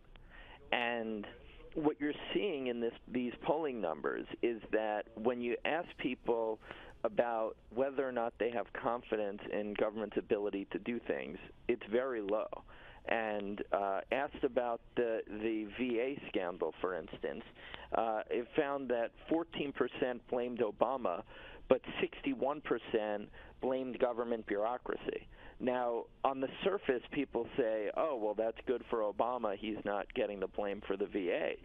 But it's a worse blow to liberalism because liberals for a long time had pointed to the VA as an example of how government-run health care can actually outperform the private sector. Yet now people's default assumption is that there's just government bureaucracy and it's problematic.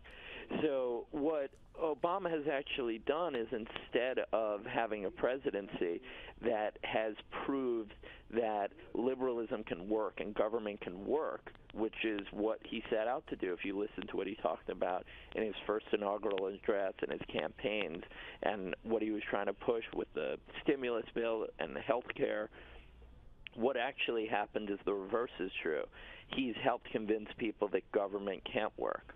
Right. Well, I hear that and I see that in the poll numbers and I buy that. But does it translate to the average person that it's liberalism that's failing here, or do they chalk it up somehow to and buy the spin of the failure of Congress to act enough, the do-nothing Congress, the partisanship, you know, and even confuse you know, liberals with Republicans and vice versa, and not know who to blame? They may not put a label on it as liberalism or conservatism, although it is kind of telling that polls consistently show that fewer and fewer people want to label themselves as liberals, which is why liberals have tried to shift to the word progressive to refer to themselves. But I think that what the issue is just that President Obama came in and the whole goal of his presidency was he talked about removing people's cynicism. He talked in his inaugural address about the mistaken notion, you know, some question the ambition, the scope of our ambitions and so forth. He was supposed, you know, this was yes we can. They'll forget all the naysayers.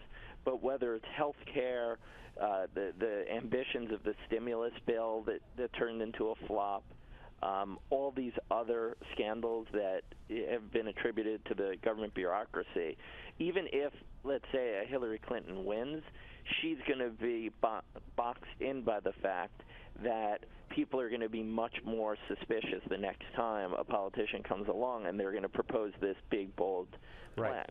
Well, you know, let's take it to a Gallup poll that preceded the poll that you're talking about, and this was about a month or so ago, and maybe a little more, time flies, and the respondents said that by 65%, they want the next president to have different policies than Barack Obama. So, you know, that does speak to your point, whether they're calling it liberal or conservative, whatever. All they know is what Obama's for, they're not for. And it's on a plethora of issues, foreign, domestic, you name it. And so talk about that, and also talk about the position you mentioned, Hillary. You know, she's going to have to start picking a lot of things that she's against that Obama's for, and she's going to have to do it, I believe, sooner rather than later. Yeah, I mean, ironically, one of the things I compare it to is that Bill Clinton his ambitions were reined in a sense that, to the extent that he was sort of operating within the box that Reagan had created. Reagan, whether or not his policies always lived up to his rhetoric, at least rhetorically made the case for smaller government and made people suspicious of sort of big government programs. And even Bill Clinton had to say the era of big government is over. Yeah. No, so he wasn't able to he did sort of small ball type things, but he had to do welfare reform. He couldn't do this sort of bold transformational liberal project. And so I think Hillary Clinton is going to face, if she were elected president, even if she got there, she's probably going to operate in a similar environment, except it'll be because of the failures of the Obama administration. No, good point. And we've already heard her separate herself, saying that anytime the IRS is involved, it's a scandal, and that the investigation should continue. She did an about-face on Benghazi, by the way. Probably, you know, that's different than the IRS. Benghazi she's involved with, but she told originally Diane Sawyer that, you know, I know everything I need to know. There's no need for another investigation, but for whatever reason, the people that are running it, you know, they want to. And then the other day, it was one of the interviews, Fox or the town hall, she took it back and she said there are a lot of unanswered questions that she wants to know. So she's beginning that on certain aspects where she is. And also she came out before Obama, even though I don't believe Obama, and I don't know if I believe her or not, but I know I don't believe Obama when he said that these kids are going to have to go back, that are coming across the border. She said it before he said it. And maybe he felt the need to say it after that, but I based on the fact that they took out an ad, as we now know, in January, looking for people to chaperone these kids, and that they're sending them all over the country, I don't see them leaving anytime soon. But interesting, she did come out before him, so that's three issues that she's kind of moved away from him on. Yeah, and I think that I wouldn't be surprised if, as the campaign starts going, if she makes it, assuming she makes it to the general election, and Republicans are tying her to Obama, she'll probably start to remind people that she ran against Obama in 2008. And you'll probably start to see her make jokes with her sort of trademark chuckle, talking about how, oh, well, you know, I got bruised up fighting. Does she have a trademark chuckle? I've never noticed that. Yeah. Yeah, no, I made much of a career out of it on the radio, playing that over and over, back to back on a loop. But anyway, no, it's very, very interesting. And you know, she made that statement again to the British newspaper about people who are really well-to-do, and Biden kind of mocked that today. I forget where he was speaking, and he said, "I'm sorry, I don't own any stocks, I don't have any investments, but I do have a decent salary and pension." So I mean, I think he's going to run, and he's really trying to take shots at Hillary wherever he can. Yeah, I mean, I actually have a story up on that now about this whole wealth controversy and over whether that's going to be a problem for her. But I think that I have no doubt that she'll find some way to answer those questions in the next 2 years. But I think the bigger issue that it speaks to is that she's an overrated politician. And I think because Bill Clinton was a successful politician, it created this perception. Yeah, the aura of Clinton infallibility. They're these master politicians, but she's not as smooth as he is. She wasn't in 08, and she certainly hasn't been on this book tour. That's for sure. We'll see how it all pans out. I'm sorry, we got about 10 seconds. Go ahead, Philip. No, I was just saying, I mean, she beat Rick Lazio in New York. It's not like she's this master politician. Right. That was it. And of course, remember him walking across the stage and handing her something to sign. Anyway, Philip, thank you very much. Senior writer, Washington Examiner. Always great to talk to you, sir. When we come back, give me 5. Don't go away.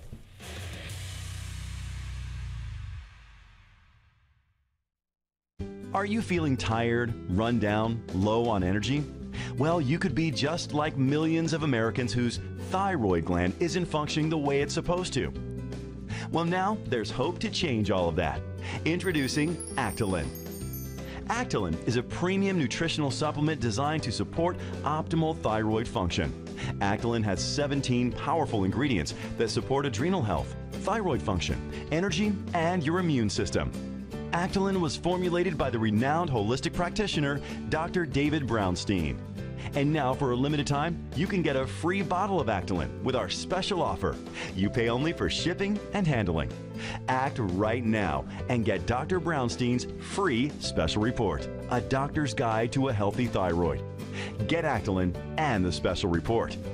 Sign up today at getactilin.com. That's getactilin.com. Or call us at the number below. Can you really lose weight without changing your lifestyle? LaToya Q did. In fact, in just 5 months, she lost nearly 2 pounds a week without changing the way she dieted or exercised. I lost 36 pounds and I went down 4 dress sizes. Like so many people, LaToya didn't want to change her lifestyle to lose weight. Instead, she decided to take America's #1 selling diet pill, Lipozene. People kept asking me, you have to be exercising. You're really you just don't want to tell us what you're doing. I was like, no, I don't have time to go to a gym. I just took Lipozene and I started seeing results immediately. Lipozene has now sold over 20 million bottles. That's because Lipozene really works. And to prove it, we conducted our very own double-blind clinical study where all we asked people to do was take Lipozene. And by just taking Lipozene, they lost weight. But here's where it gets really exciting. These people were not asked to change their diet or exercise. And 78% of the weight they lost was pure body fat. Not water, fat. I'm almost back down to my high school weight, so I'm really loving that. And for even faster results, you can try Lipozene with moderate diet and exercise. Feels great to have a six-pack. I didn't think I would have it at my age. I lost 7 inches off of my waist and I lost 2 dress sizes and I feel amazing. Now you can join the millions of people who have lost weight with Lipozene by trying it risk-free for only $29.95. Lipozene is guaranteed to help you lose weight or your money back. Lipozene, it works. But wait. Call in the next 10 minutes and we'll double your order absolutely free. Plus, we'll even pay for your shipping. But that's still not all. To celebrate selling over 20 million bottles of Lipozene, the company will give you a free bottle of Metabo Up with your order. That's a $20 value free. But you must call right now because this exclusive free offer is not available in stores. Call 1-800-509-9436. That's 1-800-509-9436. Take a look under your bed. Find stuff under there? What about jobs? No? Now try your closet. Still no jobs, just more stuff? Well, you really have both. See, stuff is defined as household articles considered as a group. Sometimes this stuff is no longer needed. Wait, no longer needed? That can't be right. Because remember those jobs you were looking for? Those are really needed. And they're the stuff inside your stuff. Our job is to unlock those jobs. And it starts when you donate your stuff to your local Goodwill. Here's how we do it. When you donate to Goodwill, we sell your stuff to provide job training for people right here in your community. So just by teaming up with Goodwill, you help create jobs. And isn't that worth parting with the leftover keytar from your 80s cover band? Goodwill. Donate stuff, create jobs.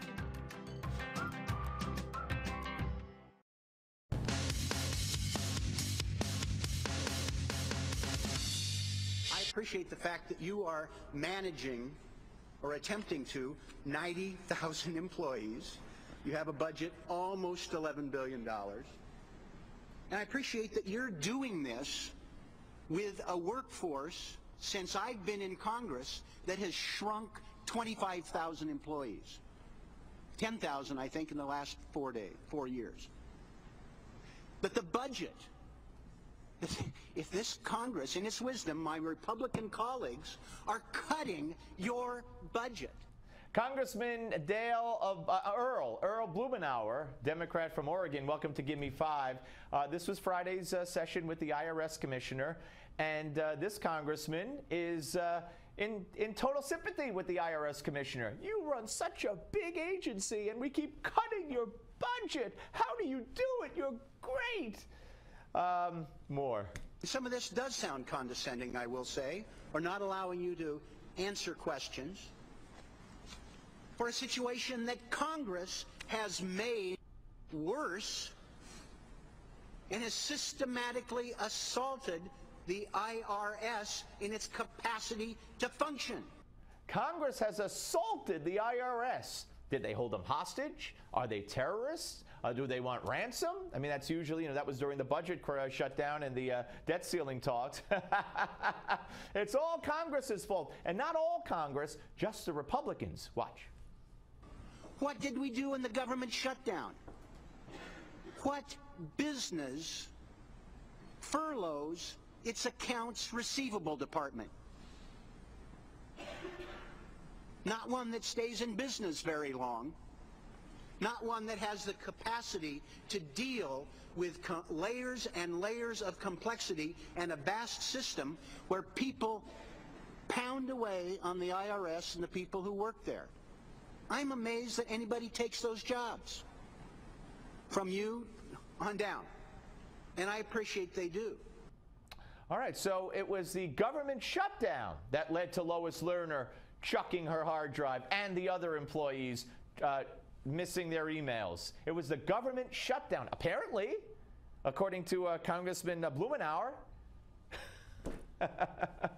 All right, this is a rah-rah change. This is, I guess, when the Democrats did their cross-examination or had their turn to speak at the hearing, it was just, let's heap praise on the IRS. More.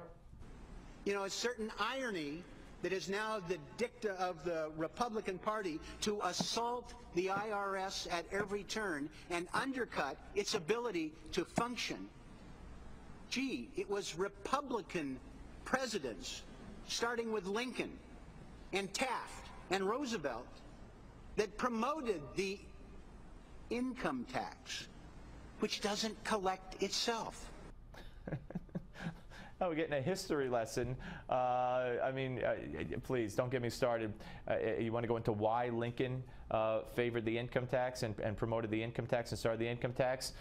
We could go into it and give you that history lesson another time. But what does this have to do with the IRS or Lois Lerner and all these employees having their emails made unavailable? I don't know. More. I hope before we get through this budget process, we take a hard look at what this critical agency needs to function, like training, like people on the job, not have budget cuts that we are told by the tax advocate a budget cut of $1 costs the federal government $7, and undercutting enforcement. All right, and on and on and on. One more for good measure. Well, I think that anytime the IRS is involved, for many people, it's a real scandal. And I think, though, that there are some challenges that rightly need to be made to what is being said, and I assume that the inquiry will continue. So I don't have the details, but I think what President Obama means there is there really wasn't a lot of, evidence that this was deliberate, but that's why the investigation needs to continue.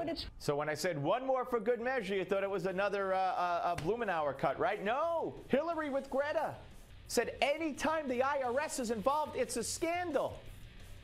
And she was talking about Obama's claim that there's nothing there. And she said that's what the investigation's for, which is more than Blumenauer and the Democrats on the committee were willing to admit.